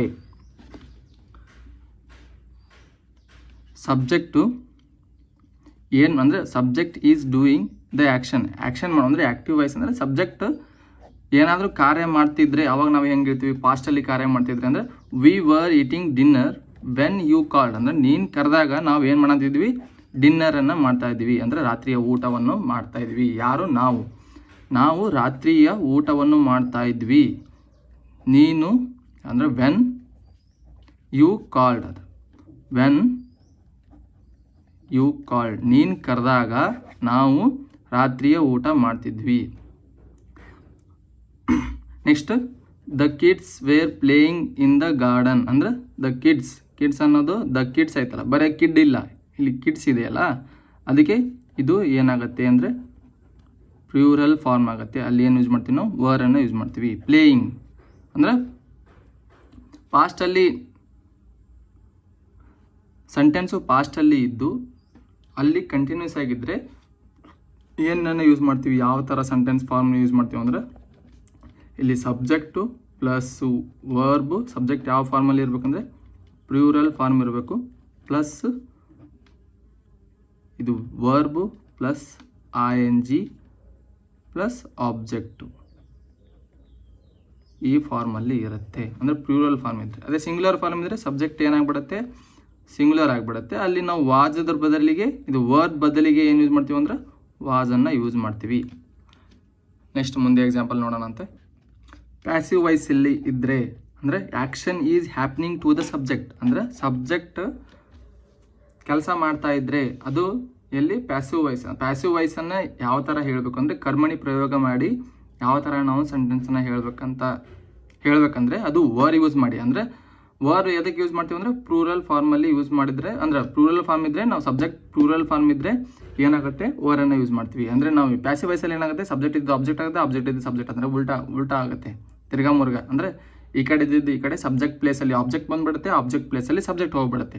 ಆವಾಗ ಅಲ್ಲಿ ಪ್ಯಾಸಿವ್ ವಾಯ್ಸ್ ಅಂದರೆ ಅದು ಪ್ಯಾಸಿವ್ ವಾಯ್ಸ್ ಆಗಿಬಿಡುತ್ತೆ. ಅಂದರೆ ಕರ್ಮಣಿ ಅಂದರೆ ಆಬ್ಜೆಕ್ಟನ್ನೇ ನಾವು ಒತ್ತಾಗಿ ಅಂದರೆ ಅದನ್ನೇ ನಾವು ಒತ್ತು ಮಾಡಿ ಹೇಳಬೇಕಂದ್ರೆ ನಾವೇನು ಮಾಡ್ತೀವಿ, ಪ್ಯಾಸಿವ್ ವಾಯ್ಸನ್ನು ಅದನ್ನು ಪ್ಯಾಸಿವ್ ವಾಯ್ಸ್ ಅಂತೀವಿ, ಅಂದರೆ ಕರ್ಮಣಿ ಪ್ರಯೋಗ ಅಂತ ಹೇಳ್ತೀವಿ. ನೆಕ್ಸ್ಟ್ ಅಂದರೆ action is happening to the subject, ಅಂದರೆ ಸಬ್ಜೆಕ್ಟ್ ಏನಾದರೂ ಮಾಡ್ತಾಯಿದ್ರೆ ಅವಾಗ ಏನು ಮಾಡ್ತೀವಿ ಅಂದರೆ ದ ವಾಲ್ಸ್, ಅಂದರೆ ಎಕ್ಸಾಂಪಲ್ ನೋಡಿ ಇಲ್ಲಿ, the walls were being painted all morning, ಅಂದರೆ ಬೆಳಗ್ಗೆಯಿಂದ ಗೋಡೆಗಳಿಗೆ ಬಣ್ಣ ಬಳಿಯಲಾಗುತ್ತಿತ್ತು. ಬೆಳಗ್ಗೆಯಿಂದ ಗೋಡೆಗಳಿಗೆ ಬಣ್ಣ ಅಂದರೆ ಪಾಸ್ಟಲ್ಲಿ ಸ್ಟಾರ್ಟ್ ಆಗಿತ್ತಲ್ಲ, ಅದು ಕಾರ್ಯ ಪಾಸ್ಟಲ್ಲಿ ಸ್ಟಾರ್ಟ್ ಆಗಿತ್ತು, ಇನ್ನು ನಡೀತಾನೆ ಇದೆ ಅಲ್ಲ ಅದು. ಅಂದ್ರೆ ಬೆಳಗ್ಗೆ ಅಂತ ಈಗ ಮುಗಿದಿರ್ತೈತಿ ಅಂದ್ರೆ ಕಂಟಿನ್ಯೂ ಹೇಳ್ಬೇಕಂದ್ರೆ ನಾವು ಏನು ಯೂಸ್ ಮಾಡ್ತೀವಿ ಅಂದರೆ ಆ ಕಾರ್ಯ ಮುಗಿದಿರ್ತೈತಿ ಕಂಟಿನ್ಯೂ ಆಗಿ, ಅದೇ ಪಾಸ್ಟಲ್ಲಿ ಕಂಟಿನ್ಯೂ ಆಗಿ ಹೇಳ್ಬೇಕಂದ್ರೆ ನಾವೇನು ಯೂಸ್ ಮಾಡ್ತೀವಿ ಅಂದರೆ ವರ್ ಪ್ಲಸ್ ಬೀಯಿಂಗನ್ನು ಯೂಸ್ ಮಾಡ್ತೀವಿ. ಪಾಸ್ಟಲ್ಲಿ ಕಾರ್ಯ ಸ್ಟಾರ್ಟ್ ಆಗಿ ಪಾಸ್ಟಲ್ಲೇ ಕಂಟಿನ್ಯೂ ಆಗಿ ಪಾಸ್ಟಲ್ಲೇ ಮುಗಿದಿರಬೇಕು. ಅಂದರೆ ಭೂತಕಾಲದಲ್ಲೇ ಕಾರ್ಯ ಸ್ಟಾರ್ಟ್ ಆಗಿ ಅಂದ್ರೆ ಪಾಸ್ಟಲ್ಲೇ ಕಾರ್ಯ ಸ್ಟಾರ್ಟ್ ಆಗಿ ಅದು ಫುಲ್ ಕಂಟಿನ್ಯೂಸ್ ಆಗಿ ಮತ್ತೆ ಪಾಸ್ಟಲ್ಲೇ ಮುಗಿದಿರ್ತೈತಿ. ಆ ಸೆಂಟೆನ್ಸ್ನ ಯಾವ ಥರ ಹೇಳ್ಬೇಕಂದ್ರೆ ನಾವು ಅದು ಪ್ಯಾಸಿವ್ ವಾಯ್ಸನ್ನು ಯೂಸ್ ಮಾಡಿ ಯಾವ ಥರ ಹೇಳ್ಬೇಕಂದ್ರೆ ನಾವು ಸೇಮ್ ಪ್ಯಾಸಿವ್ ವಾಯ್ಸ್ ಅಂದರೆ ಹೇಳ್ಬೇಕಂದ್ರೆ ನಾವು ವರ್ ಪ್ಲಸ್ ಬೀಯಿಂಗ್ ಪ್ಲಸ್ V3ನ ಯೂಸ್ ಮಾಡ್ತೀವಿ. ಅಂದರೆ ಸಬ್ಜೆಕ್ಟ್ ಇರತೈತಿ, ಫಸ್ಟಿಗೆ ಸಬ್ಜೆಕ್ಟ್ ಇರ್ತೈತಿ, ಲಾಸ್ಟಿಗೆ ಆಬ್ಜೆಕ್ಟ್ ಇರತೈತಿ. ಅದು ನಾವೇನು ಹೇಳಂತಿಲ್ಲ. ಅಂದರೆ ಮೇನ್ ವರ್ಬ್ ಅಂದರೆ ವರ್ ಎಲ್ಲೆಲ್ಲಿ ಯೂಸ್ ಮಾಡಾಗುತ್ತೆ ಅಂತ ಅಷ್ಟೇ ಹೇಳಂತೀನಿ. ನೆಕ್ಸ್ಟ್ ನಿಮಗೆ ಟೆನ್ಸಸ್ ಹೇಳೋ ಮುಂದಾಗ ಸಬ್ಜೆಕ್ಟ್ ಪ್ಲಸ್ ಆಬ್ಜೆಕ್ಟ್ ಏನೇನು ಹೆಂಗಂತ ಹೇಳಿ ಎಲ್ಲನೂ ಹೇಳ್ತೇನಂತೆ. ಜಸ್ಟ್ ನಾವು ಫೋಕಸ್ ಆನ್ ವರ್ ಅಂದರೆ ಏನು ವರ್ಬ್ ಬಗ್ಗೆ, ವರ್ ಪ್ಲಸ್ ಬೀಯಿಂಗ್ ನಾವು ಹೇಗೆ ಯೂಸ್ ಮಾಡಬೇಕು, ವರ್ ಅಂದರೆ ಏನು, ಯಾವ ಟೈಮಲ್ಲಿ ಯೂಸ್ ಮಾಡಬೇಕಂತ ಜಸ್ಟ್ ಅದನ್ನು ತಿಳ್ಕೊಳ್ಳೋಣ. ನೆಕ್ಸ್ಟ್ ಅದನ್ನು ಪೂರ್ತಿ ಡೀಟೇಲ್ ಆಗಿ ಸಬ್ಜೆಕ್ಟ್ ಆಬ್ಜೆಕ್ಟ್ ಎಲ್ಲ ಸೆಂಟೆನ್ಸ್ ಯಾವ ಥರ ಫಾರ್ಮ್ ಆಗುತ್ತೆ ಟೆನ್ಸಲ್ಲೇ ತಿಳ್ಕೊಳ್ಳೋಣ ಅಂತೆ. ನೆಕ್ಸ್ಟ್ ದ ಸಬ್ಸ್ ನೋಡಿ. Next example, the suspects var being question by the police. ಅಂದರೆ ಪೊಲೀಸರಿಂದ ಶಂಕಿತರನ್ನು ವಿಚಾರಣೆ ನಡೆಸಲಾಗುತ್ತಿತ್ತು, ಅಥವಾ ಪೊಲೀಸರು ಶಂಕಿತರನ್ನು ವಿಚಾರಣೆ ನಡೆಸುತ್ತಿದ್ದರು. ಎಲ್ಲಿ? ಪಾಸ್ಟಲ್ಲಿ. ಪೊಲೀಸರು ಏನು ಮಾಡಂತಾರಪ್ಪ, ಎಷ್ಟೋ ಜನ ಹಿಡ್ಕೊಂಡು ಹೋದ್ರಲ್ಲ ಅಂತ ಹಂಗೆ ಹೇಳ್ಬೇಕಂದ್ರೆ ಅವ್ರು ಏನು ಮಾಡ್ತಾರೆ, ಸಸ್ಪೆಕ್ಟ್ ಅಂದರೆ ಶಂಕಿತರನ್ನು ವಿಚಾರಣೆ ನಡೆಸಾಂತಿದ್ರು ಅವಾಗಂತ ಹೇಳಬೇಕಂದ್ರೆ ನಾವು ಯಾವ ಥರ ಹೇಳಬೇಕಂದ್ರೆ the suspects var being question by the police. ಅಂದರೆ ಸಸ್ಪೆಕ್ಟು ಪೊಲೀಸರಿಂದ ಅಂದರೆ ಶಂಕಿತರನ್ನು ಪೊಲೀಸರಿಂದ ವಿಚಾರಣೆ ನಡೆಸಲಾಗುತ್ತಿತ್ತು ಅಂದರೆ ಅಥವಾ ಪೊಲೀಸರಿಂದ ಶಂಕಿತರನ್ನು ವಿಚಾರಣೆ ನಡೆಸಲಾಗುತ್ತಿತ್ತು ಅಂತ ಹೇಳೋದಕ್ಕೆ ನಾವೇನು ಮಾಡ್ತೀವಿ ಅಂದರೆ the suspects var being questioned by the police ಅಂದರೆ ಪೊಲೀಸರಿಂದ ಶಂಕಿತರನ್ನು ವಿಚಾರಣೆ ನಡೆಸಲಾಗುತ್ತಿತ್ತು ಅಂತ ಪ್ಯಾಸಿವ್ ವಾಯ್ಸಲ್ಲಿ ಹೇಳ್ಬೇಕಂದ್ರೆ. ನೆಕ್ಸ್ಟ್ ಇದೆ ನೋಡಿ, ಇಲ್ಲಿ ಒಂದು ಎಕ್ಸಾಂಪಲ್ ಕೊಟ್ಟು ನೋಡಿ. ಆ್ಯಕ್ಟಿವ್ ಇದ್ದರೆ ಯಾವ ಥರ ಸೆಂಟೆನ್ಸ್ ಇರುತ್ತೆ, ಪ್ಯಾಸಿವ್ ಇದ್ದರೆ ಯಾವ ಥರ ಸೆಂಟೆನ್ಸ್ ಇರುತ್ತೆ ಅಂತ ಹೇಳಿ. They were cleaning the room ಅಂದರೆ ಅವರು ಏನು ಮಾಡ್ತಾಯಿದ್ರು, ಕ್ಲೀನ್ ಮಾಡ್ತಾಯಿದ್ರು. ಏನನ್ನ? ರೂಮನ್ನು ಕ್ಲೀನ್ ಮಾಡ್ತಾಯಿದ್ರು. They were cleaning the room ಅಂದರೆ ದೇ ಅನ್ನೋದು ಪ್ಲೂರಲ್ ಫಾರ್ಮ್ ಆಫ್ ಸಬ್ಜೆಕ್ಟ್ ಆಯ್ತಲ್ಲ. ನೆಕ್ಸ್ಟ್ ದೇ ವೇರ್ ಅದರಲ್ಲಿ ಯೂಸ್ ಮಾಡಿದ್ವಿ. ಕ್ಲೀನಿಂಗ್ ದ ರೂಮ್ ಒಂದೇ ಒಂದು ರೂಮ್ ಇದೆ, ಇಲ್ಲಿ ರೂಮ್ಸ್ ಮಾಡಿಲ್ಲ ನಾವು, ಜಸ್ಟ್ ರೂಮ್ ಇದೆ. ಇಲ್ಲಿ ನೋಡಿ, ಇಲ್ಲಿ ಪ್ಯಾಸಿವ್ ವಾಯ್ಸಲ್ಲಿ ರೂಮ್ಸ್ ಮಾಡಿದರೆ ಅಂದರೆ ಬರೀ ದ ರೂಮ್ ಇದ್ದರೆ ವಾಸ್ ಆಗತ್ತೆ. ಇಲ್ಲಿ ರೂಮ್ಸ್ ಅಂತ ಇದೆಯಲ್ಲ ಅಂದರೆ ಪ್ಲೂರಲ್ ಫಾರ್ಮ್ ಆಯ್ತು. ಇದು ಸಬ್ಜೆಕ್ಟ್ ಏನಾಯಿತು ಅಂದರೆ ಪ್ಲೂರಲ್ ಫಾರ್ಮ್ ಆಯಿತು. ಇದೇ ಇಲ್ಲಿ ನೋಡಿ, ಇದು ಸಬ್ಜೆಕ್ಟ್ ಆಯಿತು, ಇಲ್ಲಿ ಆಬ್ಜೆಕ್ಟ್ ಆಯಿತು. ಇದು ದ ರೂಮ್ ಅನ್ನೋದು ಆಬ್ಜೆಕ್ಟ್ ಆಯಿತು. ಅದನ್ನೇ ನಾವು ಕರ್ಮಣಿ ಪ್ರಯೋಗ ಮಾಡಿ ನಾವು ಯಾವ ಥರ ಹೇಳ್ತೀವಿ ಅಂದರೆ ಇಲ್ಲಿ ಇದೆ ನೋಡಿ. ಇಲ್ಲಿ ಕ್ಲೀನಿಂಗ್ ಜಸ್ಟ್ ಸಿಂಪಲ್ ಆಗಿ ಹೇಳ್ಬೇಕಂದ್ರೆ ಸಿಂಪಲ್ ಪಾಸ್ಟ್ ಟೆನ್ಸಲ್ಲಿ ಹೇಳ್ಬೇಕಂದ್ರೆ they were cleaning the room, ಅದು ಪಾಸ್ಟಲ್ಲಿ ನಡೀತಾ ಇತ್ತು. ಮತ್ತು ಏನು ಮಾಡ್ತಾಯಿದ್ರು ಅಂತ ಹೇಳೋದಕ್ಕೆ ನಾವು ಕ್ಲೀನಿಂಗ್ ಮಾಡ್ತಾಯಿದ್ರು. ಯಾರು? ಅವರು ರೂಮನ್ನು ಕ್ಲೀನಿಂಗ್ ಮಾಡ್ತಾಯಿದ್ರು. ಜಸ್ಟ್ ಸಿಂಪಲ್ ಸೆಂಟೆನ್ಸ್ ಆಯಿತು. ಅದನ್ನೇ ಕರ್ಮಣಿ ಪ್ರಯೋಗ ಮಾಡಿ ಅಂದರೆ ಆಬ್ಜೆಕ್ಟನ್ನು ಹಿಡ್ಕೊಂಡು ಅಂದರೆ ಆಬ್ಜೆಕ್ಟನ್ನು ಒತ್ತನ್ನು ಮಾಡಿ ಅಂದರೆ ಆಬ್ಜೆಕ್ಟನ್ನು ಹೇಳಿ ಫಸ್ಟ್ ಆಬ್ಜೆಕ್ಟನ್ನು ಹಿಡ್ಕೊಂಡು ಸೆಂಟೆನ್ಸ್ ಯಾವ ಥರ ಮಾಡ್ತೀವಿ ಅಂದರೆ the rooms were being cleaned ಅಂದರೆ ರೂಮ್ಸ್ ವರ್ ಬೀಯಿಂಗ್ ಕ್ಲೀನ್ಡ್, ರೂಮನ್ನು ಕ್ಲೀನ್ ಮಾಡ್ತಾಯಿದ್ರು. ವರ್ ಬೀಯಿಂಗ್ ಅಂದರೆ ರೂಮ್ ಕ್ಲೀನ್ ಆಗ್ತಾ ಇತ್ತು ಅಂದರೆ ದ ರೂಮ್ ಅಂದರೆ ರೂಮ್ಗಳು ಕ್ಲೀನ್ ಆಗ್ತಾ ಇತ್ತು. ಯಾರು ಮಾಡ್ತಾಯಿದ್ರು ಅಂತ ಏನೂ ಇಲ್ಲಲ್ಲ, ಇಲ್ಲಿ ರೂಮ್ ಏನಾಗ್ತಾ ಇತ್ತು ಅಂದರೆ ಕ್ಲೀನ್ ಮಾಡ್ತಾ ಇತ್ತು. ಅಂದರೆ ಇಲ್ಲಿ ಏನೈತಿ, ಇಲ್ಲಿ ಸಬ್ಜೆಕ್ಟ್ ಒತ್ತು ಮಾಡಿ ಹೇಳ್ತಾ ಇದ್ರು, ಇಲ್ಲಿ ಆಬ್ಜೆಕ್ಟ್ ಒತ್ತು ಮಾಡಿ ಹೇಳ್ತಾ ಇದ್ರು. ಅಂದರೆ they were cleaning the room ಅಂದರೆ ಅವರು ಯಾರು ಅಂದರೆ ಅವರು ರೂಮನ್ನು ಕ್ಲೀನ್ ಮಾಡ್ತಾ ಇದ್ರು. ಹಾಗೆ same the rooms were being cleaned, the rooms were being cleaned ಅಂದರೆ ಏನು ಕ್ಲೀನ್ ಆಗ್ತಾ ಇತ್ತು? ರೂಮ್ ಕ್ಲೀನ್ ಆಗ್ತಾ ಇತ್ತು. ಅಂದರೆ ಇಲ್ಲಿ ಆಬ್ಜೆಕ್ಟನ್ನು ಒತ್ತು ಮಾಡಿ ಹೇಳ್ತಾ ಇದ್ದಾರೆ. ಅವಾಗ ಏನಾಗುತ್ತೆ ಅಂದರೆ ಅದು ಪ್ಯಾಸಿವ್ ವಾಯ್ಸ್ ಆಗುತ್ತೆ ಅಂದರೆ ಪ್ಯಾಸಿವ್ ಫಾರ್ಮಲ್ಲಿ ಹೋಗುತ್ತೆ. ಅದನ್ನು ನಾವು ಯಾವ ಥರ ಹೇಳ್ತೀವಿ ಅಂದರೆ ಅದು ಹೇಳಿದ್ನಲ್ಲ, the rooms were being cleaned. Next ವರನ್ನು ಇನ್ನೊಂದು ರೀತಿಯಲ್ಲೂ ಯೂಸ್ ಮಾಡ್ತಾರೆ. ಯಾವಾಗ ಅಂದರೆ ಇಮ್ಯಾಜಿನರಿ ಸೆಂಟೆನ್ಸ್ ಹೇಳಬೇಕಂದ್ರೆ ಅಥವಾ ಹೈಪೋಥೆಟಿಕಲ್ ಸಿಚುವೇಶನ್ ಇದ್ದರೆ ಅಂದರೆ ನಾನು ಆ ಥರ ಇದ್ದರೆ ಅಂದರೆ ಊಹಿಸಿ ಹೇಳುವಂಥದ್ದು ಸೆಂಟೆನ್ಸ್ ಇದ್ದರೆ ಅಂದರೆ ನಾ ಆ ಜಾಗದಲ್ಲಿ ಇದ್ದರೆ ಜಾಗದಲ್ಲಿದ್ದರೆ ನಾ ಏನು ಬೇಕಾದ್ರು ಮಾಡ್ತಿದ್ದೆ, ಆ ಜಾಗದಲ್ಲಿ ಇದ್ದರೆ ನಾನು ಹಿಂಗೆ ಮಾಡ್ತಿದ್ದೆ, ಹಂಗೆ ಮಾಡ್ತಿದ್ದೆ, ಹಿಂಗಿರ್ತಿದ್ದೆ ಅಂತ ನಾವು ಹೇಳ್ತಿರ್ತೀವಲ್ಲ, ಅಲ್ಲಿ ಪಾಸ್ಟಲ್ಲಿ ಹೇಳ್ತಿರ್ತೇವೆ. ಅಂದರೆ ಆ ಜಾಗದಲ್ಲಿ ಇದ್ದರೆ ಅಂದರೆ ಆವಾಗ ನಾವು ಸಿಂಗ್ಯುಲರ್ ಸಬ್ಜೆಕ್ಟ್ ಇದ್ರೂ ಏನನ್ನ ಯೂಸ್ ಮಾಡ್ತೀವಿ ಅಂದ್ರೆ ಅಲ್ಲಿ ವರನ್ನು ಯೂಸ್ ಮಾಡ್ತೀವಿ. ಇಲ್ಲಿ ನೋಡಿ, ಇಲ್ಲಿ ಸೆಂಟೆನ್ಸ್ ಅಂದರೆ ಡೆಫಿನಿಷನ್ ಇದೆ ನೋಡಿ. ಇಲ್ಲಿ were is often used on its own for imaginary ಅಂದರೆ its own for imaginary or hypothetical situation even with singular subjects ಇದ್ರು. ಅಂದರೆ ಸಿಂಗ್ಯುಲರ್ ಸಬ್ಜೆಕ್ಟ್ಸ್ ಇದ್ರೂ ನಾವು ಏನು ಮಾಡ್ತೀವಿ ಅಂದರೆ ವರನ್ನು ಯೂಸ್ ಮಾಡ್ತೀವಿ. ಅಂದರೆ ಇಮ್ಯಾಜಿನರಿ ಸೆಂಟೆನ್ಸ್ ಇದ್ದರೆ ಆ ಸೆಂಟೆನ್ಸ್ ಇಮ್ಯಾಜಿನರಿ ಅನ್ನಿಸ್ತಾ ಇದ್ದರೆ ನಾವು ಏನನ್ನ ಯೂಸ್ ಮಾಡ್ತೀವಿ ಅಂದರೆ ವರನ್ನು ಯೂಸ್ ಮಾಡ್ತೀವಿ. ಇಲ್ಲಿ ಎಕ್ಸಾಂಪಲ್ ನೋಡಿ, ಇಫ್ ಐ ವರ್ ಯು ಅಂದರೆ ಅಂದರೆ ನಾನು ನೀನಾಗಿದ್ದರೆ, I had take the job ಅಂದರೆ ನಾನು ಜಾಬ್ ತಗೊಂಡಿರ್ತಿದ್ದೆ ಅಂದರೆ I had take the job ಅಂದರೆ I had take the job ಅಂದರೆ ನಾನು ಜಾಬ್ ತೊಗೊಂಡಿರ್ತಿದ್ದೆ, ನಾನು ಜಾಬ್ ಏನು ಮಾಡ್ತಿದ್ದೆ ತೊಗೊಂಡಿರ್ತಿದ್ದೆ ಅಂದರೆ ನಾನು ನೀನಾಗಿದ್ದರೆ. ಯಾರೋ ಇಬ್ಬರು ಫ್ರೆಂಡ್ಸ್ ಇರ್ತಾರಂತ ಅನ್ಕೊಳ್ಳೋಣ. ಅಲ್ಲಿ ಒಬ್ಬ ಶಾಣೆ ಇರ್ತಾನ, ಒಬ್ಬ ದಡ್ಡ ಇರ್ತಾನ. ಅಂತ ದಡ್ಡ ಶಾಣೆ ಇದ್ದವ ಟೈಮ್ ವೇಸ್ಟ್ ಮಾಡ್ತಿರ್ತಾನೆ, ದಡ್ಡಿ ಒಂದು ಫುಲ್ ಎಫರ್ಟ್ ಹಾಕ್ತಿರ್ತಾನೆ, ಅವ್ನಿಗೆ ಏನೂ ತಿಳಿತಾ ಇರಲ್ಲ, ಆದರೂ ಏನೇನೋ ಮಾಡ್ತಿರ್ತಾನೆ, ಓದಕ್ಕೆ ಎಲ್ಲ ಇದಾಗ್ತೈತಿ. ಅವಾಗ ಏನೋ ಹೇಳ್ತಾನೆ ಅಂದ್ರೆ ನಾನು ನೀನಾಗಿದ್ದರೆ ಇಟ್ಟತನ ಜಾಬ್ ತೊಗೊಂಡು ಹೋಗಿರ್ತಿದ್ದೆ ಮಾರ, ನಿನ್ನ ತಲೆಗೆ ಅಂದ್ರೆ ನಿನ್ನ ಟ್ಯಾಲೆಂಟಿಗೆ. ಅವಾಗ ನಾವು ಹೆಂಗೆ ಹೇಳ್ಬೇಕಂದ್ರೆ ಇಂಗ್ಲೀಷಲ್ಲಿ, if I were you I had the take the job, ಅಂದ್ರೆ I had take the job. ನಾನು ನೀನಾಗಿದ್ದರೆ ನಾ ಜಾಬ್ ತೊಗೊಂಡು ಹೋಗಿರ್ತಿದ್ದೆ ಅಥವಾ ನಾನು ಜಾಬ್ ತೊಗೊಂಡಿರ್ತಿದ್ದೆ ಅಂತ. ಹಂಗೆ ಅಂದರೆ ಇಮ್ಯಾಜಿನರಿ ಐತಲ್ಲ, ನಾನು ನೀನಾಗಿದ್ದರೆ ಇಮ್ಯಾಜಿನರಿ ಐತಲ್ಲ, ಅವಾಗ ಏನು ಮಾಡ್ತೀವಿ ಅಂದರೆ ಸಬ್ಜೆಕ್ಟು ಸಿಂಗ್ಯುಲರ್ ಇದ್ದರೂ, ಸಬ್ಜೆಕ್ಟ್ ಐ ಹಿ ಸಿ ಅಂದರೆ ಇವೆಲ್ಲ ಸಿಂಗ್ಯುಲರ್ ಇದ್ರೂ ನಾವು ವರನ್ನು ಯೂಸ್ ಮಾಡ್ತೀವಿ. ಅಲ್ಲಿ ಯಾವುದೇ ಸಬ್ಜೆಕ್ಟ್ ಸಿಂಗ್ಯುಲರ್ ಪ್ಲೂರಲ್ ಬರೋದಿಲ್ಲ. ಅಂದರೆ ಇಮ್ಯಾಜಿನರಿ ಸೆಂಟೆನ್ಸ್ ಇದ್ದರೆ ವರನ್ನು ಯೂಸ್ ಮಾಡ್ತೀವಿ. Same he acts as if he were the boss, ಅಂದರೆ ಅವನು ತಾನೇ ಬಾಸ್ ಎಂಬಂತೆ ವರ್ತಿಸುತ್ತಾನೆ. ಅಂದರೆ ಇವನ್ ಬಾಸ್ ಥರ ಆಡ ಅಂತನಲ್ಲೋ ಮಾರ ಅಂತ ಹೇಳ್ತೀವಲ್ಲ ನಾವು, ಇವನೇ ಬಾಸ್ ಆಗೇನಲ್ಲೋ ಮಾರ ಅಂತೇಳಿ ಹೇಳ್ತೀವಲ್ಲ. ಹೌದು, ನಮ್ಮದು ಉತ್ತರ ಕನ್ನಡ ಭಾಷೆಯಲ್ಲಿ ಅಂದರೆ ಇವನೇ ಬಾಸ್ ಥರ ಆಡ್ತಿದ್ದಾನಲ್ಲ ಅಂತ ಹೇಳೋ ಮುಂದಾಗ ನಾವು ಯಾವ ಥರ ಹೇಳ್ತೀವಿ ಅಂದರೆ ಹಿ ವರ್, ಅಂದರೆ ಇಲ್ಲಿದೆ ನೋಡಲಿ, ಸಬ್ಜೆಕ್ಟು ಸಿಂಗ್ಯುಲರ್ ಆಗಿದೆ ಆದರೂ ನಾವು ಏನು ಯೂಸ್ ಮಾಡ್ತೀವಿ ಅಂದರೆ ವರ್. ಅಂದರೆ ಯಾಕಂದರೆ ಅದು ಇಮ್ಯಾಜಿನರಿ, ಅವ ಬಾಸ್ ಅಲ್ಲ ಆದರೂ ಬಾಸ್ ಥರ ಆ್ಯಕ್ಟ್ ಮಾಡ್ತಿದ್ದಾನೆ, ಅಂದರೆ ಬಾಸ್ ಥರ ಆಡ್ತಿದ್ದಾನೆ ಅಂತ ಹೇಳೋದಕ್ಕೆ ನಾವೇನು ಅಂದರೆ ಇಮ್ಯಾಜಿನರಿ ಸೆಂಟೆನ್ಸ್ ಆಯ್ತಲ್ಲ, ಅದು ಬಾಸ್ ಥರ ಆಡ್ತಿದ್ದಾನೆ ಅಂತ ಹೇಳಿದರೆ ಅದು ಇಮ್ಯಾಜಿನರಿ ಆಗುತ್ತೆ. ಅವಾಗ ನಾವು ಹಿ ವರ್ ಅಂದರೆ ಸಬ್ಜೆಕ್ಟ್ ಸಿಂಗ್ಯುಲರ್ ಇದ್ರೂ ವರನ್ನು ಯೂಸ್ ಮಾಡಬೇಕು. ನೆಕ್ಸ್ಟು ವರನ್ನು ಇನ್ನೊಂದು ರೀತಿಯಲ್ಲಿ ಯೂಸ್ ಮಾಡ್ತೀವಿ, ಅಂದರೆ ಟೆಂಪ್ರರಿ ಬಿಹೇವಿಯರ್ ಇದ್ದರೆ ಅಲ್ಲಿ ವರನ್ನು ಯೂಸ್ ಮಾಡ್ತೀವಿ. ಟೆಂಪ್ರರಿ ಬಿಹೇವಿಯರ್ ಇದ್ದರೂ ಸಬ್ಜೆಕ್ಟು ಪ್ಲೂರಲ್ ಫಾರ್ಮಲ್ಲಿ ಇದ್ದರೆ ನಾವೇನು ಯೂಸ್ ಮಾಡ್ತೀವಿ ಅಂದರೆ ವರ್ಬ್ ಪ್ಲಸ್ ಬೀಯಿಂಗ್, ಅಂದರೆ ವರ್ ಪ್ಲಸ್ ಬೀಯಿಂಗನ್ನು ಯೂಸ್ ಮಾಡಿ ಸೆಂಟೆನ್ಸನ್ನು ಹೇಳ್ತೀವಿ. ಇದಂದರೆ they were being very loud at the party, ಅಂದರೆ ಅವರು ಪಾರ್ಟಿಯಲ್ಲಿ ತುಂಬ ಗದ್ದಲ ಮಾಡ್ತಿದ್ರು. ಅವರು ಗದ್ದಲ್ ಅಂದರೆ ಎನಿ ಟೈಮ್ ಗದ್ದಲ್ ಮಾಡ್ತಿರಂಗಿಲ್ಲ, ಅಂದರೆ ಪ್ರತಿ ಸಲ ನಂತರ ಗದ್ದಲ್ ಮಾಡ್ತಿರಂಗಿಲ್ಲ. ಪಾರ್ಟಿಯಲ್ಲಿ ಫುಲ್ ಡ್ಯಾನ್ಸ್ ಮಾಡೋದು, ಫುಲ್ ಚೀರಾಡೋದು, ಫುಲ್ ಹೆಂಗೆ ಬೇಕಾದಂಗೆ ಮಾಡೋದು, ಅಂದರೆ ಆ ಟೈಮಲ್ಲಿ, ಅಂದರೆ ಅದೇ ಟೈಮಲ್ಲಿ ಪಾರ್ಟಿ ಇತ್ತಲ್ಲ ಅದಕ್ಕೆ ಅವರು ಹೆಂಗೆ ಬೇಕಾದಂಗೆ ಮಾಡ್ತಾಯಿದ್ರು. ಅಂದರೆ ಟೆಂಪ್ರರಿ ಬಿಹೇವಿಯರ್ ಇದ್ದರೆ ಅಥವಾ ಟೆಂಪ್ರರಿ ಆ್ಯಕ್ಷನ್ ಇದ್ದರೆ, ಅಂದರೆ past action in the passive, ಅಂದರೆ ಪಾಸ್ಟ್ ಆ್ಯಕ್ಷನ್ಸ್ ಇನ್ ದ ಪ್ಯಾಸಿವಲ್ಲಿ ಇದ್ದರೆ, ಅಂದರೆ ನಾವು ಪಾಸ್ಟ್ ಆ್ಯಕ್ಷನ್ ಪ್ಯಾಸಿವ್ ಅಂದರೆ ಕರ್ಮಣಿ, ಅಂದರೆ ಕರ್ಮದ ಬಗ್ಗೆ, ಅಂದರೆ ಕರ್ಮವನ್ನು ಒತ್ತು ಮಾಡಿ ಹೇಳುವಂಥದ್ದಿದ್ರೆ ಅವಾಗ ಏನು ಯೂಸ್ ಮಾಡ್ತೀವಿ ಅಂದರೆ ನಾವು ನೆಕ್ಸ್ಟ್ ವಾರ್ ಪ್ಲಸ್ ಬೀಯಿಂಗನ್ನು ಯೂಸ್ ಮಾಡಿ ಹೇಳ್ತೀವಿ. ಅಂದರೆ ಟೆಂಪ್ರರಿ ಬಿಹೇವಿಯರ್ ಇರಬೇಕು. ಟೆಂಪ್ರರಿ ಬಿಹೇವಿಯರ್ ಇದ್ದರೆ ಸೇಮ್, ಸಿಂಗ್ಯುಲರ್ ಇದ್ದರೆ were plus being, was plus being singular ಇದ್ದರೆ ವಾಸ್ ಪ್ಲಸ್ ಬೀಯಿಂಗ್ ಆಗುತ್ತೆ ಟೆಂಪ್ರರಿ ಬಿಹೇವಿಯರಿಗೆ, ಅದು ಪಾಸ್ಟ್ ಟೆನ್ಸಲ್ಲಿ. ಸೇಮ್ ಅದು is plus being, are plus being ಅಲ್ಲಿ ಪ್ರೆಸೆಂಟಲ್ಲಿ ಆಗುತ್ತೆ. Is plus being, are plus being ಪ್ರೆಸೆಂಟಲ್ಲಿ ಆಗುತ್ತೆ. ಇದು ಪಾಸ್ಟಲ್ಲಿ same was plus being, were plus being, ಇವು ಏನಾಗುತ್ತೆ ಟೆಂಪ್ರರಿ ಬಿಹೇವಿಯರ್ ಹೇಳಬೇಕಂದ್ರೆ, ಅದು ಪ್ರೆಸೆಂಟಲ್ಲಿ ಟೆಂಪ್ರರಿ ಬಿಹೇವಿಯರ್ ಇರಬೇಕಂದ್ರೆ ಈಸ್ ಪ್ಲಸ್ ಬೀಯಿಂಗ್ ಅದು ಸಿಂಗ್ಯುಲರ್ ಆಯಿತು, are plus being plural form ಆಯಿತು.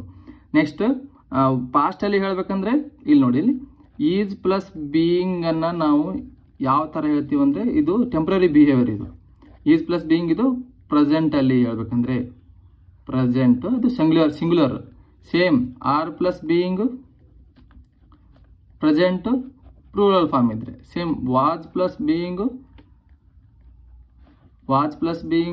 ಪಾಸ್ಟ್ ಇದ್ದು ಅದು ಸಿಂಗ್ಯುಲರ್ ಸಬ್ಜೆಕ್ಟ್ ಇದ್ದರೆ, ಸಬ್ಜೆಕ್ಟ್ ಏನಾಗಿರಬೇಕು ಸಿಂಗ್ಯುಲರ್ ಇರಬೇಕು. ಸೇಮ್ ವರ್ ಪ್ಲಸ್ ಬೀಯಿಂಗ್ ಎಲ್ಲಿ ಯೂಸ್ ಮಾಡ್ತೀವಿ ಅಂದರೆ ಪಾಸ್ಟಲ್ಲಿ ಯೂಸ್ ಮಾಡ್ತೀವಿ. ನೆಕ್ಸ್ಟ್ ಅದು ಪ್ಲೂರಲ್ ಫಾರ್ಮಲ್ಲಿ ಇದ್ದು, ಅಂದರೆ ಟೆಂಪ್ರರಿ ಆ್ಯಕ್ಷನ್ ಇರಬೇಕು, ಅಂದರೆ ಟೆಂಪ್ರರಿ ಆ್ಯಕ್ಷನ್ ನಡೀತಾ ಇರಬೇಕು, ಅಂದರೆ ಕೆಲಸ ಅಲ್ಲಿ ಟೆಂಪ್ರರಿಯಾಗಿ ನಡೀತಾ ಇರಬೇಕು, ಅಂದರೆ ಪಾಸ್ಟಲ್ಲಿ ನಡೀತಾರೆ ಅಂಥ ಸೆಂಟೆನ್ಸಲ್ಲಿ ಏನು ಹೇಳ್ತೀವಿ ಅಂದರೆ ವರ್ ಪ್ಲಸ್ ಬೀಯಿಂಗನ್ನು ಯೂಸ್ ಮಾಡಿ ನಾವು ಹೇಳ್ತೇವೆ. ನೆಕ್ಸ್ಟ್ ಮುಂದೆ ನೋಡೋಣಂತೆ. Been is the past participle of the verb to be, ಅಂದರೆ ಬಿದು ಪಾಸ್ಟ್ ಪಾರ್ಟಿಸಿಪಲ್ ಫಾರ್ಮ್ ಯಾವುದಂದರೆ been. Next it can't stand alone as a verb, ಅಂದರೆ ವರ್ಬ್ ಆಗಿ ನಿಂತ್ಕೊಳ್ಳೋಂಗಿಲ್ಲ, ಅಂದರೆ ಅಲೋನ್ ಅಂದರೆ ಪೂರ್ತಿ ವರ್ಬ್ ಆಗಿ ನಿಂತ್ಕೊಳ್ಳೋದಿಲ್ಲ ಬೀನು. ಅದರ ಜೊತೆ ಏನಾದರೂ ಅಂದರೆ ಹ್ಯಾವ್, ಹ್ಯಾಸ್, ಹ್ಯಾಡ್ ಇರಲೇಬೇಕು, ಅವಾಗ ಅದು ಬೀನ್ ನಾನೇ ಯೂಸ್ ಮಾಡ್ತೀವಿ. ಅಂದರೆ it always need A helper, ಅಂದರೆ ಹೆಲ್ಪರ್ ಬೇಕು, ಯಾವುದಕ್ಕೆ ಅಂದರೆ ಬೀನ್ಗೆ. ಬೀನು ಪೂರ್ತಿ ವರ್ಬ್ ಆಗಿ ನಿಂತ್ಕೊಳ್ಳೋದೇ ಇಲ್ಲ, ಅದಕ್ಕೆ ಏನು ಬೇಕು ಒಂದು ಹೆಲ್ಪರ್ ಬೇಕು. ಏನು ಬೇಕು ಅಂದರೆ ಹ್ಯಾವ್, ಹ್ಯಾಜು, ಹ್ಯಾಡು, ಇದು ಪ್ರೈಮರಿ ಆಕ್ಸಿಲರಿ ವರ್ಬ್ ಬೇಕು. ಯಾವ ಅಂದರೆ ಹ್ಯಾವ್, ಹ್ಯಾಜು, ಹ್ಯಾಡು ಇದು ಬೇಕಾಗುತ್ತೆ. ಅಂದರೆ ಯಾವ್ದು ಬೇಕಾಗುತ್ತೆ ಅಂದರೆ ಹ್ಯಾವ್, ಹ್ಯಾಜ್, ಹ್ಯಾಡ್ ಬೇಕಾಗುತ್ತೆ. ಬೀನ್ ಅಂದರೆ ಏನು, is the past participle of the verb to be. Be ಇದು ಪಾಸ್ಟ್ ಪಾರ್ಟಿಸಿಪಲ್ ಫಾರ್ಮ್ ಇದು. ಮತ್ತು it can stand alone as a verb. It always needs a helper verb like have, has or had ಬೇಕಾಗತ್ತೆ. Next ನಾವು ಬೀನನ್ನು ಎಲ್ಲೆಲ್ಲಿ use ಮಾಡ್ತೀವಿ ಅಂತ ನೋಡ್ಕೊ ತಗೋಣ ಒಂದೊಂದಾಗಿ. ನೆಕ್ಸ್ಟ್ ಪ್ರೆಸೆಂಟ್ ಪರ್ಫೆಕ್ಟ್ ಕಂಟಿನ್ಯೂಸ್ ಆಗಿದ್ದರೆ ಅವಾಗ ಏನು ಯೂಸ್ ಮಾಡ್ತೀವಿ ಅಂದರೆ ಬೀನನ್ನು ಗ್ರಾಮರಲ್ಲಿ ಏನಕ್ಕೆ ಯೂಸ್ ಮಾಡ್ತೀವಿ ಅಂದರೆ ಕಾರ್ಯ ಹಿಂದೆ ಸ್ಟಾರ್ಟ್ ಆಗಿ ಅಂದರೆ ಪಾಸ್ಟಲ್ಲಿ ಪರ್ಫೆಕ್ಟಾಗಿ ಸ್ಟಾರ್ಟ್ ಆಗಿ ಕಾರ್ಯ ಇನ್ನೂ ನಡೀತಾ ಇದ್ದರೆ, ಅದೇ ಕಾರ್ಯ ಇನ್ನೂ ನಡೀತಾ ಇದ್ದರೆ ಅದು ಕಂಟಿನ್ಯೂಸ್ ಆಗಿ ಅಂದರೆ ಪ್ರೆಸೆಂಟಲ್ಲಿ ನಡೀತಾ ಇದೆ ಇನ್ನು ಅಂತ ಹೇಳಬೇಕಂದ್ರೆ ನಾವು ಏನು ಯೂಸ್ ಮಾಡ್ತೀವಿ ಅಂದರೆ ಬೀನನ್ನು ಯೂಸ್ ಮಾಡಿ ಆ ಸೆಂಟೆನ್ಸನ್ನು ಹೇಳ್ತೀವಿ. ಕಾರ್ಯ ಪಾಸ್ಟಲ್ಲಿ ಸ್ಟಾರ್ಟ್ ಆಗಿದ್ದು ಇನ್ನೂ ನಡೀತಾ ಇದ್ದರೆ, ಕಾರ್ಯ ಇನ್ನೂ ಮುಗಿದಿರಂಗಿಲ್ಲ ಅಂದರೆ ಇನ್ನೂ ನಡೀತಾ ಇದ್ದರೆ ಅವಾಗ ಏನನ್ನು ಯೂಸ್ ಮಾಡಿ ಸೆಂಟೆನ್ಸಲ್ಲಿ ಏನನ್ನು ಯೂಸ್ ಮಾಡಿ ಹೇಳ್ತಾರೆ ಅಂದ್ರೆ ಬೀನನ್ನು ಯೂಸ್ ಮಾಡಿ ಹೇಳ್ತಾರೆ. ಇಲ್ಲಿ ಎಕ್ಸಾಂಪಲ್ ಇದೆ ನೋಡಿ. ಅಂದರೆ ಪ್ರೆಸೆಂಟ್ ಪರ್ಫೆಕ್ಟ್ ಕಂಟಿನ್ಯೂಸ್ ಇದ್ದರೆ, ಪ್ರೆಸೆಂಟ್ ಪರ್ಫೆಕ್ಟ್ ಅಂದರೆ ಕಂಟಿನ್ಯೂಸ್ ಇದ್ದರೆ an action that started in the past. ಅಂದರೆ ಯಾವುದೇ ಕಾರ್ಯ ಪಾಸ್ಟಲ್ಲಿ ಸ್ಟಾರ್ಟ್ ಆಗಿದ್ದು ಈಸ್ ಸ್ಟಿಲ್ ಹ್ಯಾಪ್ನಿಂಗ್ ನಾವು ಅಂದರೆ ಈಗಲೂ ನಡೀತಾ ಇದ್ದರೆ ಅಥವಾ ಈಗ ತಾನೇ ಜಸ್ಟ್ ಫಿನಿಶ್ ಆಗಿದ್ರೆ ಅವಾಗ ಏನನ್ನು ಯೂಸ್ ಮಾಡ್ತೀವಿ ಅಂದರೆ ಬೀನನ್ನು ಯೂಸ್ ಮಾಡಿ ಹೇಳ್ತೀವಿ. ಅಂದರೆ ಎಕ್ಸಾಂಪಲ್ ನೋಡಿ ಇಲ್ಲಿ, I have been studying for 3 hours. ಅಂದರೆ ನಾನು 3 hours ಆಯಿತು ಅಂದರೆ 3 ಗಂಟೆಗಳಾಯಿತು ನಾವು ಓದಾವಂದಿದ್ದು. ಅಂದರೆ ಇನ್ನೂ ಓದಾಂತಾನೆ ಅಂದರೆ ನಾನು 3 ಗಂಟೆಗಳಾಯಿತು ಓದ್ತಾ ಇದ್ದು.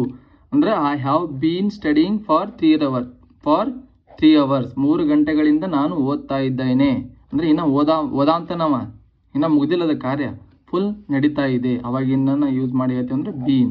ಅಂದರೆ ಯಾವುದೇ ಕಾರ್ಯ ಪಾಸ್ಟಲ್ಲಿ ಸ್ಟಾರ್ಟ್ ಆಗಿದ್ದು ಪ್ರೆಸೆಂಟಲ್ಲಿಯೂ ನಡೀತಾ ಇದ್ದರೆ ಅಥವಾ ಪ್ರೆಸೆಂಟಲ್ಲೇ ಜಸ್ಟ್ ಫಿನಿಶ್ ಆಗಿದ್ದರೆ ಏನನ್ನು ಯೂಸ್ ಮಾಡಿ ಹೇಳ್ತೀವಿ ಅಂದರೆ ಬೀನನ್ನು ಯೂಸ್ ಮಾಡಿ ಹೇಳ್ತೀವಿ. ಸೇಮ್ ಇಲ್ಲಿ ನೋಡಿ, ಇನ್ನೊಂದು ಎಕ್ಸಾಂಪಲ್ ಇದೆ ನೋಡಿ. It has been raining all day. ಅಂದರೆ ಪೂರ್ತಿ ದಿನ ಮಳೆ ಆಗ್ತಾ ಇದೆ ಅಂದರೆ ಮಳೆ ಆಗುತ್ತೆ ಅಂದರೆ ಮಳೆ ಆಗಬಹುದು ಅಂತ ಹೇಳೋದಕ್ಕೆ ಏನು ಯೂಸ್ ಮಾಡ್ತೀವಿ ಅಂದರೆ it has been raining all day. ಅಂದರೆ ಇವತ್ತು ಪೂರ್ತಿ ದಿನ ಮಳೆ ಆಗ್ತೈತಿ ಅಂದರೆ ಮಳೆ ಆಗ್ತಾ ಇದೆ ಅಂದರೆ ಪೂರ್ತಿ ದಿನ ಮಳೆ ಆಗತ್ತೆ ಅಂತ ಹೇಳೋದಕ್ಕೆ ಅಂದರೆ it has been raining all day. ಅಂದರೆ ಇವತ್ತು ಪೂರ್ತಿ ದಿನ ಮಳೆ ಆಗುತ್ತೆ ಅಂತ ಹೇಳೋದಕ್ಕೆ ಬೀನ್. ಅಂದರೆ ಕಾರ್ಯ ಸ್ಟಾರ್ಟ್ ಆಗಿದೆ, ಆಲ್ರೆಡಿ ಏನೋ ನಡೀತಾ ಇದೆ ಅಂದರೆ ಮಳೆ ಬರ್ತಾನೆ ಇದೆ ಇನ್ನು, ಅವಾಗ ಏನನ್ನು ಯೂಸ್ ಮಾಡ್ತೀವಿ ಅಂದರೆ ಬೀನನ್ನು ಯೂಸ್ ಮಾಡಿ ಹೇಳ್ತೀವಿ. ಅಂದರೆ ಬೀನನ್ನು ಯಾವಾಗ ಹೇಳ್ತೀವಿ ಅಂತ ಹೇಳಿದ್ನಲ್ಲ ನಿಮಗೆ, ಪಾಸ್ಟಲ್ಲಿ ಕೆಲಸ ಸ್ಟಾರ್ಟ್ ಆಗಿದ್ದು ಪ್ರೆಸೆಂಟಲ್ಲಿನೂ ನಡೀತಾ ಇದ್ದರೆ ಅವಾಗ ಬೀನನ್ನು ಯೂಸ್ ಮಾಡಿ ಹೇಳ್ತೀವಿ. ನೆಕ್ಸ್ಟ್ ಆನ್ ಗೋಯಿಂಗ್ ಆ್ಯಕ್ಷನ್ ಇದ್ದರೆ ಅವಾಗ ಏನು ಹೇಳ್ತೀವಿ ಅಂದರೆ ಇಟ್ ಹ್ಯಾಸ್ ಬೀನ್ ರೈನಿಂಗ್. ಅಂದರೆ ಅವಾಗೂ ಬೀನನ್ನು ಯೂಸ್ ಮಾಡ್ತೀವಿ. ಸೇಮ್ ಹೇಳಿದ್ನಲ್ಲ, ಆನ್ ಗೋಯಿಂಗ್ ಆ್ಯಕ್ಷನ್ ಅಂದರೆ ಮಳೆ ಬರುತ್ತಿದೆ, ಮಳೆ ಸ್ಟಾರ್ಟ್ ಆಗಿದ್ದು ಮಳೆ ಬರಕಂತೈತೆ ಅಂತ ಹೇಳೋದಕ್ಕೆ ಮಳೆ ಬರುತ್ತಿದೆ, it has been raining. Next a complete state ಅಂದರೆ ಕಂಪ್ಲೀಟ್ ಸ್ಥಿತಿಯನ್ನು ಹೇಳಬೇಕಂದ್ರೂ ಬೀನನ್ನು ಯೂಸ್ ಮಾಡಿ ಹೇಳ್ತೀವಿ. He has been sick. ಅವನಿಗೆ ಹುಷಾರಿರಲಿಲ್ಲ. He has been sick. Next example ನೋಡೋಣ.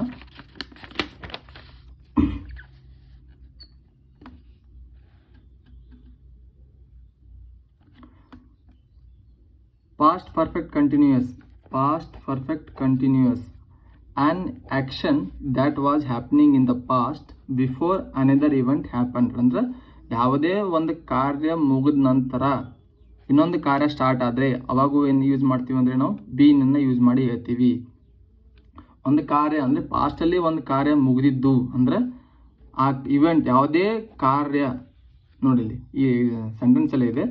An action that was happening ಅಂದರೆ ಏನೋ ನಡೀತಾ ಇರುತ್ತೆ, ಅದು ಕಾರ್ಯ ನಡೀತಾ ಇರುತ್ತೆ ಮತ್ತು ಆ ಕಾರ್ಯದ ಮುಂದೆ ಇನ್ನೊಂದು ಕಾರ್ಯ ನಡೆದು ಮುಗಿದಿರುತ್ತೆ. ಅಂದರೆ an action that was happening in the past before another event happened. ಅಂದರೆ ಇನ್ನೊಂದು ಕಾರ್ಯ ಮುಗಿದ ನಂತರ ಒಂದು ಕಾರ್ಯ ಮುಗಿದ ನಂತರ ಇನ್ನೊಂದು ಕಾರ್ಯ ಸ್ಟಾರ್ಟ್ ಆದರೆ ಅವಾಗ ಏನು ಯೂಸ್ ಮಾಡ್ತೀವಿ ಅಂದರೆ had plus been plus V1 plus ING use ಮಾಡ್ತೀವಿ. ಯಾವ ಫಾರ್ಮಲ್ಲಿ ಇರುತ್ತೆ ಸೆಂಟೆನ್ಸ್ ಅಂದರೆ had plus been plus V1 plus ING ಫಾರ್ಮಲ್ಲಿ ಇರುತ್ತೆ.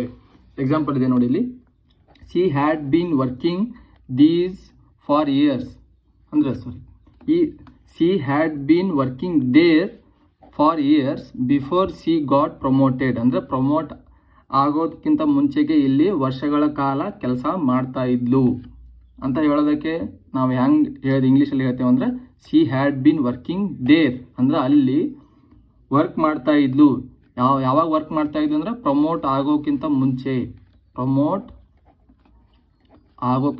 ಮುಂಚೆ ಅಲ್ಲಿ ಏನು ಮಾಡ್ತಾ ಇದ್ಲು, ವರ್ಕ್ ಮಾಡ್ತಾ ಇದ್ಲು ಅಂತ ನಾವು ಇಂಗ್ಲೀಷಲ್ಲಿ ಹೆಂಗೆ ಹೇಳ್ಬೇಕಂದ್ರೆ she had been working there for years, ಅಂದ್ರೆ ವರ್ಷಗಳ ಕಾಲ ಅಲ್ಲಿ ಕೆಲಸ ಮಾಡ್ತಾ ಇದ್ಲು. ಬಿಫೋರ್ ಶಿ ಗಾಟ್ ಪ್ರಮೋಟ್ ಆದಮೇಲೆ ಅವಳು ವರ್ಕ್ ಮಾಡ್ತಾ ಇಲ್ಲ, ಬೇರೆ ಕಡೆ ಹೋದ್ಲು ಅಂತ.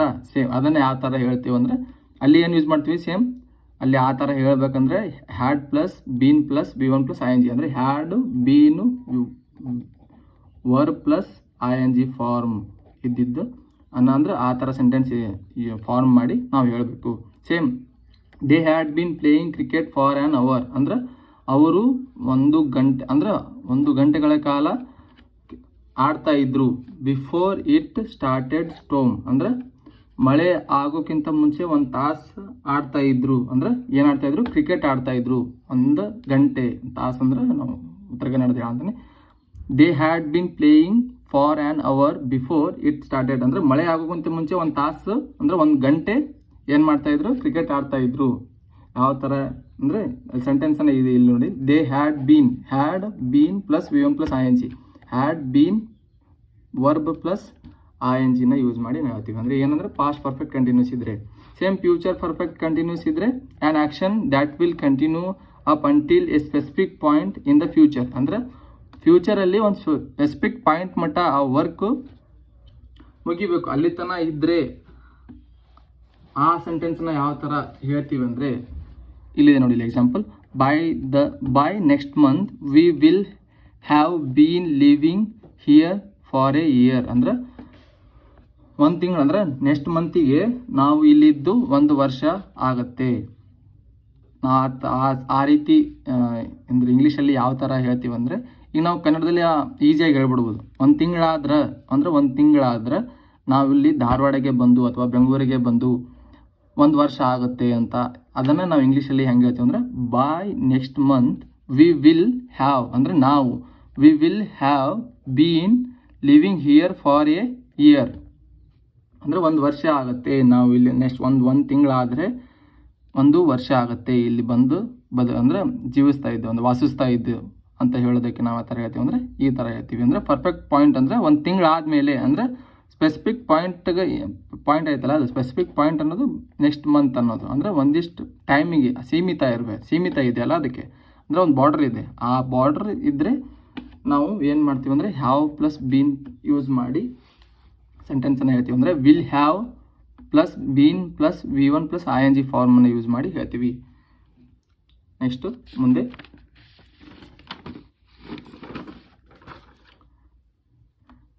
ಮತ್ತು ನೆಕ್ಸ್ಟ್ ನೋಡಿ, referring to a past experience ನಾವು ರೆಫರ್ ಮಾಡಬೇಕಂದ್ರೆ ನಾವು ಯಾವ ಥರ ಬೀನನ್ನು ಯೂಸ್ ಮಾಡ್ತೀವಿ ಅಂದರೆ ಹ್ಯಾವ್ ಪ್ಲಸ್ ಬೀನನ್ನು ಯೂಸ್ ಮಾಡ್ತೀವಿ. ಐ ಹ್ಯಾವ್ ಅಂದರೆ ಇಲ್ಲಿ ಸಿಂಗ್ಯುಲರ್ ಇದೆ, ಐ ಜೊತೆ ಯಾವತ್ತೂ ಹ್ಯಾವ್ ಬರುತ್ತೆ, ಸಿಂಗ್ಯುಲರ್ ಇದ್ದರೆ ಹ್ಯಾಸ್ ಬರುತ್ತೆ. I have been to Bengaluru ಅಂದರೆ ನಾನು ಬೆಂಗಳೂರಿಗೆ ಹೋಗಿ ಬಂದೀನಿ ಅಂತ ಹೇಳೋದಕ್ಕೆ ನಾವೇನು ಮಾಡ್ತೀವಿ ಅಂದರೆ ಪಾಸ್ಟ್ ಎಕ್ಸ್ಪೀರಿಯನ್ಸ್ ಅಲ್ಲ. I have been to Bengaluru ಅಂದರೆ ನಾವು ಬೆಂಗಳೂರಿಗೆ ಹೋಗಿ ಬಂದೀನಿ. Same I have been to London twice this year ಅಂದರೆ ಈ ವರ್ಷದಲ್ಲಿ ನಾನು 2 ಬಾರಿ ಅಂದರೆ ಲಂಡನ್ಗೆ ಹೋಗಿ ಬಂದೀನಿ. ಎಕ್ಸ್ಪೀರಿಯನ್ಸ್ ಹೇಳುತ್ತಲ್ಲ, ಅವಾಗ ಏನು ಮಾಡ್ತೀವಿ ಅಂದರೆ ಬೀನನ್ನು ಯೂಸ್ ಮಾಡ್ತೀವಿ. ಪಾಸ್ಟ್ ಎಕ್ಸ್ಪೀರಿಯನ್ಸ್ ಇದ್ದರೆ ನಾವು ಬೀನನ್ನು ಯೂಸ್ ಮಾಡ್ತೀವಿ. ಹೋಗಿ ಬಂದೀನಿ ಅಂತ ಹೇಳೋದಕ್ಕೆ ಅಂದರೆ 2 ಸಲ ಆಯ್ತಪ್ಪ ನಾ ಲಂಡನ್ಗೆ ಹೋಗಿ ಬಂದೆ ಅಂತ ಹೇಳಿದ್ರೆ I have been to London twice this year ಅಂದರೆ ಈ ವರ್ಷದಲ್ಲಿ 2 ಬಾರಿ ನಾನು ಲಂಡನ್ಗೆ ಹೋಗಿ ಬಂದೀನಿ. ಆ ಥರ ಹೇಳ್ತೀವಿ. ಆ ಥರ ಹೇಳೋದಕ್ಕೆ ನಾವು ಏನು ಹೇಳ್ತೀವಿ ಒಂದು ಇಂಗ್ಲೀಷಲ್ಲಿ I have been to London twice this year. Next past ಸ್ಥಿತಿ ಅಂದರೆ ಸ್ಟೇಟ್ಸ್ ಮತ್ತು ರಿಲೇಷನ್ಶಿಪ್ ಇದ್ದರೆ ಅಂದರೆ ಪಾಸ್ಟಲ್ಲಿ ಸ್ಥಿತಿ ಮತ್ತು ರಿಲೇಷನ್ಶಿಪ್ನ ಯಾವ ಥರ ಹೇಳ್ತೀವಿ ಅಂದರೆ we have been friends since childhood ಅಂದರೆ ಚೈಲ್ಡ್ಹುಡ್ಲಿಂದ ನಾವು ಫ್ರೆಂಡ್ಸ್ ಇದ್ವಿ ಅಂದರೆ ಇದ್ದೇವಿ. ಚೈಲ್ಡ್ಹುಡ್ಲಿಂದ ಅಂದ್ರೆ ಬಾಲ್ಯದಿಂದಲೂ ನಾವು ಬೆಸ್ಟ್ ಫ್ರೆಂಡ್ ಆಗಿದ್ದೀವಿ ಅಂತ ಹೇಳೋದಕ್ಕೆ ನಾವು ಏನು ಮಾಡ್ತೀವಿ ಅಂದರೆ ಬೀನನ್ನು ಯೂಸ್ ಮಾಡ್ತೀವಿ ಯಾವತ್ತೂ. ಅಂದರೆ ಬೀನನ್ನು ಏನು ಹೇಳಿದ್ನಲ್ಲ ಸ್ಟಾರ್ಟಿಂಗ್ ಹೇಳಿದೆ ನಿಮಗೆ, ಪಾಸ್ಟಲ್ಲಿ ಕಾರ್ಯ ನಡೆದಿರಬೇಕು ಪ್ರೆಸೆಂಟಲ್ಲಿ ಆ ಕಾರ್ಯ ಪ್ರೆಸೆಂಟಲ್ಲೇ ಜಸ್ಟ್ ಮುಗಿದಿರಬೇಕು ಅಥವಾ ಪ್ರೆಸೆಂಟಲ್ಲಿ ನಡೀತಾ ಇದ್ದರೆ ನಾವು ಬೀನನ್ನು ಯೂಸ್ ಮಾಡಿ ಹೇಳ್ತೀವಿ. Same next on going habits ಅಥವಾ ವರ್ಕ್ ಇದ್ದರೆ, ಸೇಮ್ ಆನ್ ಗೋಯಿಂಗ್ ಹ್ಯಾಬಿಟ್ ಅಂದರೆ ದಿನಾಲು ಅದೇ ಹ್ಯಾಬಿಟ್ ಇರುತ್ತಲ್ಲ, ಆ ಥರ ದಿನಾಲು ಹ್ಯಾಬಿಟ್ ಇದ್ದಂದ್ರೆ ಒಂದೇ ಹ್ಯಾಬಿಟ್ ಇದ್ದಿದ್ದು ಅಂದರೆ ಹ್ಯಾಬಿಟನ್ನು ಹೇಳ್ಬೇಕಂದ್ರೆ ಆನ್ ಗೋಯಿಂಗ್ ಹ್ಯಾಬಿಟ್ ಇದ್ದರೆ ಮತ್ತು ವರ್ಕ್ ಇದ್ದರೆ ಅವಾಗ ನಾವು ಏನು ಯೂಸ್ ಮಾಡ್ತೀವಿ ಅಂದರೆ ಹ್ಯಾವ್ ಪ್ಲಸ್ ಬೀನನ್ನು ಯೂಸ್ ಮಾಡಿ, ಅಂದರೆ ಹ್ಯಾವ್ ಎದಕ್ಕೆ ಯೂಸ್ ಮಾಡ್ತೀವಿ ಅಂದ್ರೆ ಪ್ಲೂರಲ್ ಫಾರ್ಮಿಗೆ ಯೂಸ್ ಮಾಡ್ತೀವಿ. ಇಲ್ಲಿ ಸಿಂಗ್ಯುಲರ್ ಇದ್ದರೆ ಹ್ಯಾಸ್ ಬರುತ್ತೆ, ಸಿಂಗ್ಯುಲರ್ ಇದ್ದರೆ ಹ್ಯಾಸ್ ಬರುತ್ತೆ, ಪ್ಲೂರಲ್ ಇದೆಯಲ್ಲ ಅದಕ್ಕೆ ಹ್ಯಾವ್ ಇದೆ. They have been practising every day ಅಂದರೆ ಅವರು ದಿನಾಲು ಪ್ರಾಕ್ಟೀಸ್ ಮಾಡ್ತಾರ, ಅಂದರೆ ಅವರು ದಿನಾಲು ಪ್ರಾಕ್ಟೀಸ್ ಮಾಡ್ತಾರ ಅಂತ ಹೇಳೋದಕ್ಕೆ ಅವ್ರು ಪ್ರಾಕ್ಟೀಸ್ ಮಾಡ್ತಾರೆ, ಡೈಲಿ ಪ್ರಾಕ್ಟೀಸ್ ಮಾಡ್ತಾರೆ ಅಂದರೆ ಆನ್ ಗೋಯಿಂಗ್ ಆ್ಯಕ್ಷನ್ ಇರುತ್ತಲ್ಲ, ಡೈಲಿ ಅದು ಆನ್ ಗೋಯಿಂಗ್ ಆ್ಯಕ್ಷನ್. ಆ ಟೈಮಲ್ಲಿ ಅವ್ರು ಡೈಲಿ ಪ್ರಾಕ್ಟೀಸ್ ಮಾಡ್ತಾನೆ ಇರ್ತಾರೆ. ಅವಾಗೇನು ಹೇಳ್ತೀವಿ ಅಂದರೆ ಆ ಟೈಮಲ್ಲಿ they have been practising every day. Next had plus been. Had plus ಬೀನನ್ನು ಎಲ್ಲಿ ಯೂಸ್ ಮಾಡ್ತೀವಿ ಅಂದರೆ ಪಾಸ್ಟ್ ಇಮ್ಯಾಜಿನರಿ ಪೊಸಿಷನ್ ಹೇಳಬೇಕಂದ್ರೆ ನಾವು ಏನನ್ನು ಯೂಸ್ ಮಾಡ್ತೀವಿ ಅಂದರೆ ಹ್ಯಾಡ್ ಪ್ಲಸ್ ಬೀನನ್ನು ಯೂಸ್ ಮಾಡ್ತೀವಿ. ಅದರ ಎಕ್ಸಾಂಪಲ್ ಇಲ್ಲಿದೆ ನೋಡಿ. ಮತ್ತು ವರ್ ಕೂಡ ಅದೇ ವರ್ ಕೂಡ ಸಿಂಗ್ಯುಲರ್ ಸಬ್ಜೆಕ್ಟ್ ಇದ್ರೂ ವರ್ ಯೂಸ್ ಮಾಡಿ, ಅಂದರೆ ಪಾಸ್ಟ್ ಇಮ್ಯಾಜಿನರಿ ಪೊಸಿಷನ್ನ ಹೇಳೋದಕ್ಕೆ ನಾವು ವರನ್ನು ಯೂಸ್ ಮಾಡ್ತೀವಿ ಇಲ್ಲಿ, ಮತ್ತು ಅಥವಾ ಹ್ಯಾಡ್ ಪ್ಲಸ್ ಬೀನನ್ನಾದರೂ ಯೂಸ್ ಮಾಡ್ತೀವಿ. ಎರಡರಲ್ಲಿ ಒಂದನ್ನು ಯೂಸ್ ಮಾಡಿ ನಾವು ಪಾಸ್ಟ್ ಇಮ್ಯಾಜಿನರಿ ಪೊಸಿಷನನ್ನು ಹೇಳ್ತೀವಿ. ಇಲ್ಲಿ ಎಕ್ಸಾಂಪಲ್ ಇದೆ ನೋಡಿ. Next I wish I had been there with you ಅಂದರೆ I wish I had been there with you ಅಂದರೆ ನಾನು ನಿನ್ನ ಜೊತೆಯಲ್ಲಿ ಇದ್ದಿದ್ದರೆ ಎಷ್ಟು ಚೆನ್ನಾಗಿರುತ್ತಿತ್ತು ಎಂದು ನನಗೆ ಅನಿಸುತ್ತಿದೆ. ಅಂದರೆ ನಾನು ನಿನ್ನ ಜೊತೆ ಇದ್ದರೆ ಎಷ್ಟು ಚೆನ್ನಾಗಿರ್ತಿತ್ತು ಅಂತ ಅನ್ಸಾವುದೈತಿ ಅವನಿಗೆ ಆ ಟೈಮಲ್ಲಿ. ಅದನ್ನು ಹೆಂಗೆ ಹೇಳ್ತೀವಿ ಅಂದರೆ I wish I had been there with you ಅಂದರೆ ನಾನು ನಿನ್ನ ಜೊತೆ ಇದ್ದರೆ ಮಸ್ತ್ ಇರ್ತಿತ್ತು, ಚೆನ್ನಾಗಿರ್ತಿತ್ತು ಅಂತ ಹೇಳೋದಕ್ಕೆ ನಾವು ಏನು ಹೇಳ್ತೀವಿ ಅಂದರೆ I wish I had bean. ಅಂದರೆ ಹ್ಯಾಡ್ ಪ್ಲಸ್ ಬೀನ್ ಐತಲ್ಲ ಅದು ಪಾಸ್ಟ್ ಇಮ್ಯಾಜಿನರಿ, ನಾನು ಅಲ್ಲಿದ್ದರೆ ಇಮ್ಯಾಜಿನರಿ ಐತಲ್ಲ ಅಲ್ಲಿದ್ದರೆ ಚೆನ್ನಾಗಿರ್ತಿತ್ತು ಅಂತ ಹೇಳೋದಕ್ಕೆ. ನೆಕ್ಸ್ಟ್ ಟೈಮ್ ಇಲ್ಲಿ ಇನ್ನೊಂದು ಎಕ್ಸಾಂಪಲ್ ಇದೆ ನೋಡಿ. If you had been careful you wouldn't have fallen ಅಂದರೆ ನೀನು ಜಾಗರೂಕನಾಗಿ ಇದ್ದಿದ್ದರೆ ನೀನು ಬೀಳ್ತಿರಲಿಲ್ಲ, ನೀನು ಜಾಗರೂಕನಾಗಿ ಇದ್ದಿದ್ದರೆ ನೀನು ಬೀಳ್ತಿರಲಿಲ್ಲ ಅಂತ ಹೇಳೋದಕ್ಕೆ ಏನು ಯೂಸ್ ಮಾಡ್ತೀವಿ ಅಂದರೆ ಹ್ಯಾಡ್ ಪ್ಲಸ್ ಬೀನನ್ನು ಯೂಸ್ ಮಾಡ್ತೀವಿ. Next being. Being is the ING form of to be ಅಂದರೆ ಬೀದು ING ಫಾರ್ಮ್ ಏನು ಬೀಯಿಂಗ್ ಅಂದರೆ.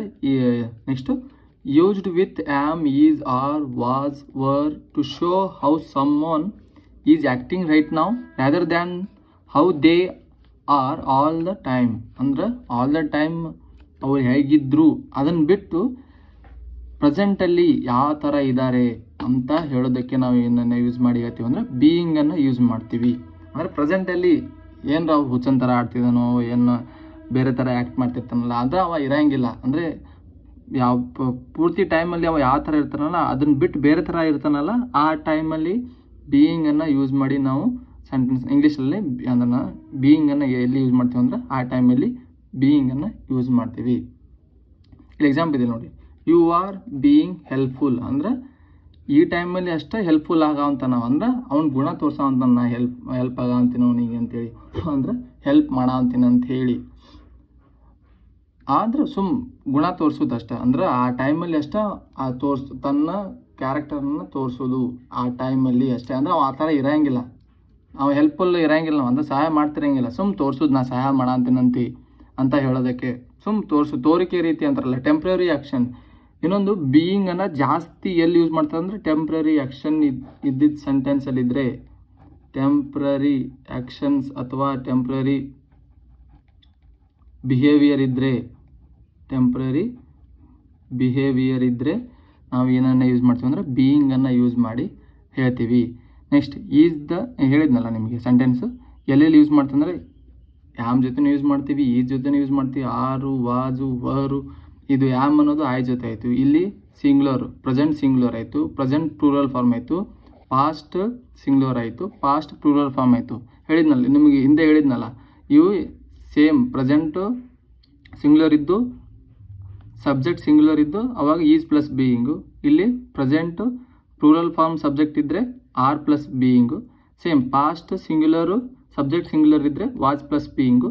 ಸೇಮ್ ವರ್ ಪಾಸ್ಟ್ ಫಾರ್ಮ್ ಇದು ಪಾಸ್ಟ್ ಸಬ್ಜೆಕ್ಟ್ ಪ್ಲೂರಲ್ ಇದ್ದು ವರ್ ಪ್ಲಸ್ ಬೀಯಿಂಗ್ ಅಂತ ಯೂಸ್ ಮಾಡೋದು. Were plus being past form of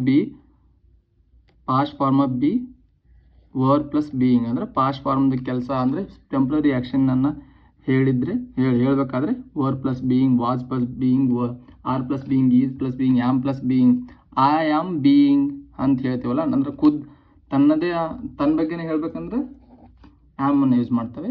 ಅಂದರೆ ಹೀ ಈಸ್ ಸಬ್ಜೆಕ್ಟು ಇದ್ದು ಆಬ್ಜೆಕ್ಟ್ ಇದ್ದು ಅಂದರೆ ಸಬ್ಜೆಕ್ಟ್ ಇದ್ದು ಸಿಂಗ್ಯುಲರ್ ಸಬ್ಜೆಕ್ಟ್ ಇದ್ದರೆ, ಪ್ಲೂರಲ್ ಸಬ್ಜೆಕ್ಟ್ ಇದ್ದರೆ ಆರು,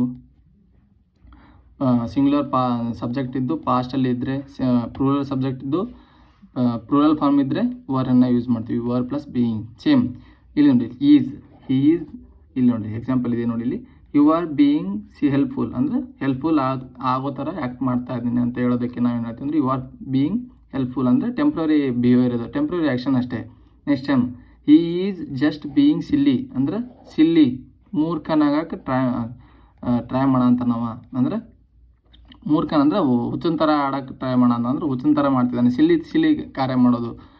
ಅದಕ್ಕೆ ನಾವು ಏನು ಹೇಳ್ತೀವಿ ಅಂದರೆ he is just being silly ಅಂದರೆ ಆ ಥರ ಇರೋಂಗಿಲ್ಲ, ಸಿಲ್ಲಿ ಥರ ಇರೋಂಗಿಲ್ಲವ ಅಂದರೆ ಮೂರ್ಖ ಇರೋಂಗಿಲ್ಲವ, ಆದ್ರೂ ಆ ಥರ ಆ್ಯಕ್ಟ್ ಮಾಡ್ತಾ ಇದ್ದಾನೆ ಅಂತ ಹೇಳೋದಕ್ಕೆ ನಾವು ಹೇಳ್ತಾನೆ ಆ ಥರ ಆಡಾಕಂತಾನ. ಕೆ.ಎನ್ನು ಹುಚ್ಚರಂಗೆ ಆಡ ಅಂತಾನೋ ಮಾರೆ ಅವ ಕರೆಕ್ಟ್ ಅದಾನ ಅಂತ ಹೇಳ್ತೇವೆ ನಾವು, ಕರೆಕ್ಟ್ ಇರ್ತಾನವ ಅದು ಹುಚ್ಚನ ಥರ ಆಡ ಅಂತಾನಲ್ಲೋ ಮಾರೆ ಅಂತ ಹೇಳ್ತೀವಲ್ಲ ನಾವು. ಜಸ್ಟ್ ಅಂದರೆ ಅವಾಗ ಹೆಂಗೆ ಹೇಳ್ತೀವಿ ಅಂದರೆ he is just being silly, he is just being silly. Same ಪ್ಯಾಸಿವಲ್ಲಿ ಇದ್ದರೆ ಬೀಯಿಂಗ್ ಪ್ಲಸ್ V3 ಅಂದರೆ ಯಾಮ್ ಈಸ್ ಆರ್ ಇದ್ದು ಬೀಯಿಂಗ್ ಪ್ಲಸ್ V3 ಇರುತ್ತೆ. ಅಲ್ಲಿ V3 ಬಂತಂದರೆ ಪ್ಯಾಸಿವ್ ವಾಯ್ಸ್ ಅಂತಲೇ ತಿಳ್ಕೊಂಬಿಡ್ಬೇಕು. The car is being washed ಅಂದರೆ the car is being washed. ಇಲ್ಲಿ ಕಾರ್ ಅನ್ನೋದು ಕರ್ಮಣಿ ಪ್ರಯೋಗ ಅಂದರೆ ಆಬ್ಜೆಕ್ಟನ್ನು ಹಿಡಿದು ಹೇಳ್ತೀವಿ. ಅಂದರೆ ಕಾರ್ ಏನು ಆಗ್ತಾ ಇದೆ, ವಾಶ್ ಆಗ್ತಾ ಇದೆ ಅಂದರೆ ತೊಳಿತಾ ಇದ್ದಾರೆ, ಕಾರನ್ನು ಏನು ಮಾಡ್ತಾ ಇದ್ದಾರೆ, ತೊಳಿತಾ ಇದ್ದಾರೆ. Same next new houses are being built nearby ಅಂದರೆ ಹೊಸ ಮನೆಗಳು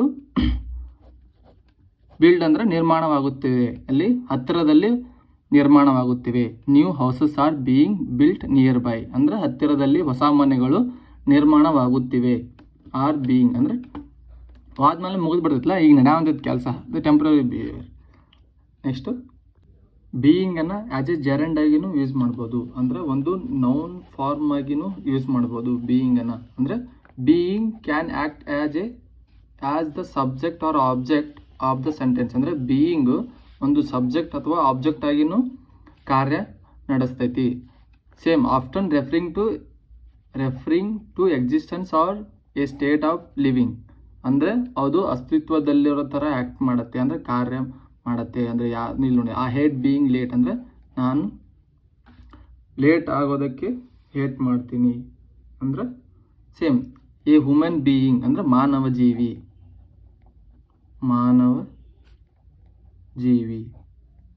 ಅಂದರೆ ಒಂದು ನೌನ್ ಆಗಿನೂ ಕೆಲಸ ಮಾಡುತ್ತೆ ಅಥವಾ ಒಂದು ಸಬ್ಜೆಕ್ಟ್ ಆಗಿನೂ ಕೆಲಸ ಮಾಡುತ್ತೆ ಅಥವಾ ಆಬ್ಜೆಕ್ಟ್ ಆಗಿನೂ ಕೆಲಸ ಮಾಡುತ್ತೆ. ಬೀಯಿಂಗನ್ನು ನೌನ್ ಆಗಿನೂ ಕೆಲಸ ಮಾಡುತ್ತೆ, ಆಬ್ಜೆಕ್ಟ್ ಆಗಿನೂ ಕೆಲಸ ಮಾಡುತ್ತೆ ಮತ್ತು ಸಬ್ಜೆಕ್ಟ್ ಆಗಿಯೂ ಕೆಲಸ ಮಾಡುತ್ತೆ. ಸೇಮ್ ಯಾವುದಾದ್ರೂ ಇನ್ನೊಂದು ಬೀಯಿಂಗನ್ನು ಇನ್ನೊಂದು ಥರನೂ ಯೂಸ್ ಮಾಡ್ಬೋದು. ಅಂದರೆ ಗಿವಿಂಗ್ ಎ ರೀಸನ್ ಕೊಡು ಬಂದಾಗೂ ಬೀಯಿಂಗನ್ನು ಯೂಸ್ ಮಾಡ್ತೀವಿ. ಅಂದರೆ ಇನ್ ಫಾರ್ಮಲ್ ರೈಟಿಂಗ್ ಅಂದರೆ ಕ್ಯಾಜುವಲ್ ರೈಟಿಂಗ್ ಇರುತ್ತಲ್ಲ ಆ ಟೈಮಲ್ಲಿ ಇಟ್ ಕ್ಯಾನ್ ರಿಪ್ಲೇಸ್ ಬಿಕಾಸ್ ಮತ್ತು ಅಂದರೆ ಸಿನ್ಸ್ ಅಥವಾ ಬಿಕಾಸ್ ಬದಲಾಗಿ ನಾವು ಬೀಯಿಂಗನ್ನು ಯೂಸ್ ಮಾಡ್ತೀವಿ. ಟು ಎಕ್ಸ್ಪ್ಲೇನ್ ಕಾಸ್ ಅಂದರೆ ಕಾರಣವನ್ನು ಹೇಳೋದಕ್ಕೆ ನಾವು ಬೀಯಿಂಗನ್ನು ಯೂಸ್ ಮಾಡಿ ಹೇಳ್ತೀವಿ. ಅಂದರೆ being shy she didn't talk much ಅಂದರೆ ಅವಳು ನಾಚಿಕೆ ಸ್ವಭಾವದ ಹೆಣ್ಣಿರ್ತಾಳಂದ್ರೆ ಅವಳು ನಾಚಿಕೆ ಪಡ್ತಿರ್ತಾಳಲ್ಲ ಅವಾಗ ಜಾಸ್ತಿ ಮಾತಾಡ್ತಿರಂಗಿಲ್ಲ. ಅಂದರೆ ಬೀಯಿಂಗ್ ಶೈ ಅಂದರೆ ಅವಳು ನಾಚಿಕೆ ಪಡ್ತಿರ್ತಾಳೆ, ಅವಾಗ ನಾಚಿಕೆ ಪಡ್ತಿರ್ತಾಳಲ್ಲ ಅದಕ್ಕೆ ಜಾಸ್ತಿ ಮಾತಾಡಂಗಿಲ್ಲ. ಅಂದರೆ being shy she didn't talk much ಅಂದರೆ ಜಾಸ್ತಿ ಮಾತಾಡ್ತಿರಂಗಿಲ್ಲ. ಯಾದಕ್ಕಂದ್ರೆ ನಾಚಿಕೆ ಪಡ್ತಿರ್ತಾಳಲ್ಲ ಅದಕ್ಕೆ ಜಾಸ್ತಿ ಮಾತಾಡ್ತಿರಂಗಿಲ್ಲ. That being said we still need to finish the project. That being said we still need to finish the project ಅಂದ್ರೆ ಹಾಗೆ ಹೇಳಿದರೂ ನಾವು ಈ ಪ್ರಾಜೆಕ್ಟನ್ನು ಫಿನಿಶ್ ಮಾಡಬೇಕು. ಹಾಗೆ ಹೇಳಿದ್ರೂ ನಾವು ಈ ಪ್ರಾಜೆಕ್ಟನ್ನು ಫಿನಿಶ್ ಮಾಡಬೇಕು ಅಂತ ಹೇಳಬೇಕಂದ್ರೆ ಏನು ಹೇಳ್ತೀವಿ ಅಂದರೆ ದ್ಯಾಟ್ ಬೀಯಿಂಗ್ ಸೇಡ್ ಹಾಗೆ ಹೇಳಿದ್ರೂ we still need to finish the project. We still need to this project. ಇಲ್ಲಿವರೆಗೂ ಬಿ ಫಾರ್ಮ್ದು ಪ್ರೆಸೆಂಟ್ ಫಾರ್ಮ್ ಆಗಲಿ, ಪಾಸ್ಟ್ ಫಾರ್ಮ್ ಆಗಲಿ, ಮತ್ತು ಪಾರ್ಟಿಸಿಪಲ್ ಫಾರ್ಮ್ ಆಗಲಿ, ಬಿದು ಮತ್ತು ಬೀಯಿಂಗನ್ನು ಇದು ಪೂರ್ಣ ಆಯಿತು. ಎಲ್ಲೆಲ್ಲಿ ಯೂಸ್ ಮಾಡ್ತಾರೆ, ಹೇಗಾಗಿ ಯೂಸ್ ಮಾಡ್ತಾರೆ ಅಂತ ನಿಮಗೆ ಬಿ ಫಾರ್ಮ್ದು ಎಲ್ಲ ಇಲ್ಲಿಗೆ ಮುಗೀತು. ನೆಕ್ಸ್ಟ್ ನಿಮಗೆ ಡೂ ಮತ್ತು ಯಾವುದು ಫಾರ್ಮ್ ಯಾವ ಥರ ಯೂಸ್ ಆಗುತ್ತೆ ಅಂತ ಹೇಳ್ತೇನಂತೆ. ಧನ್ಯವಾದಗಳು.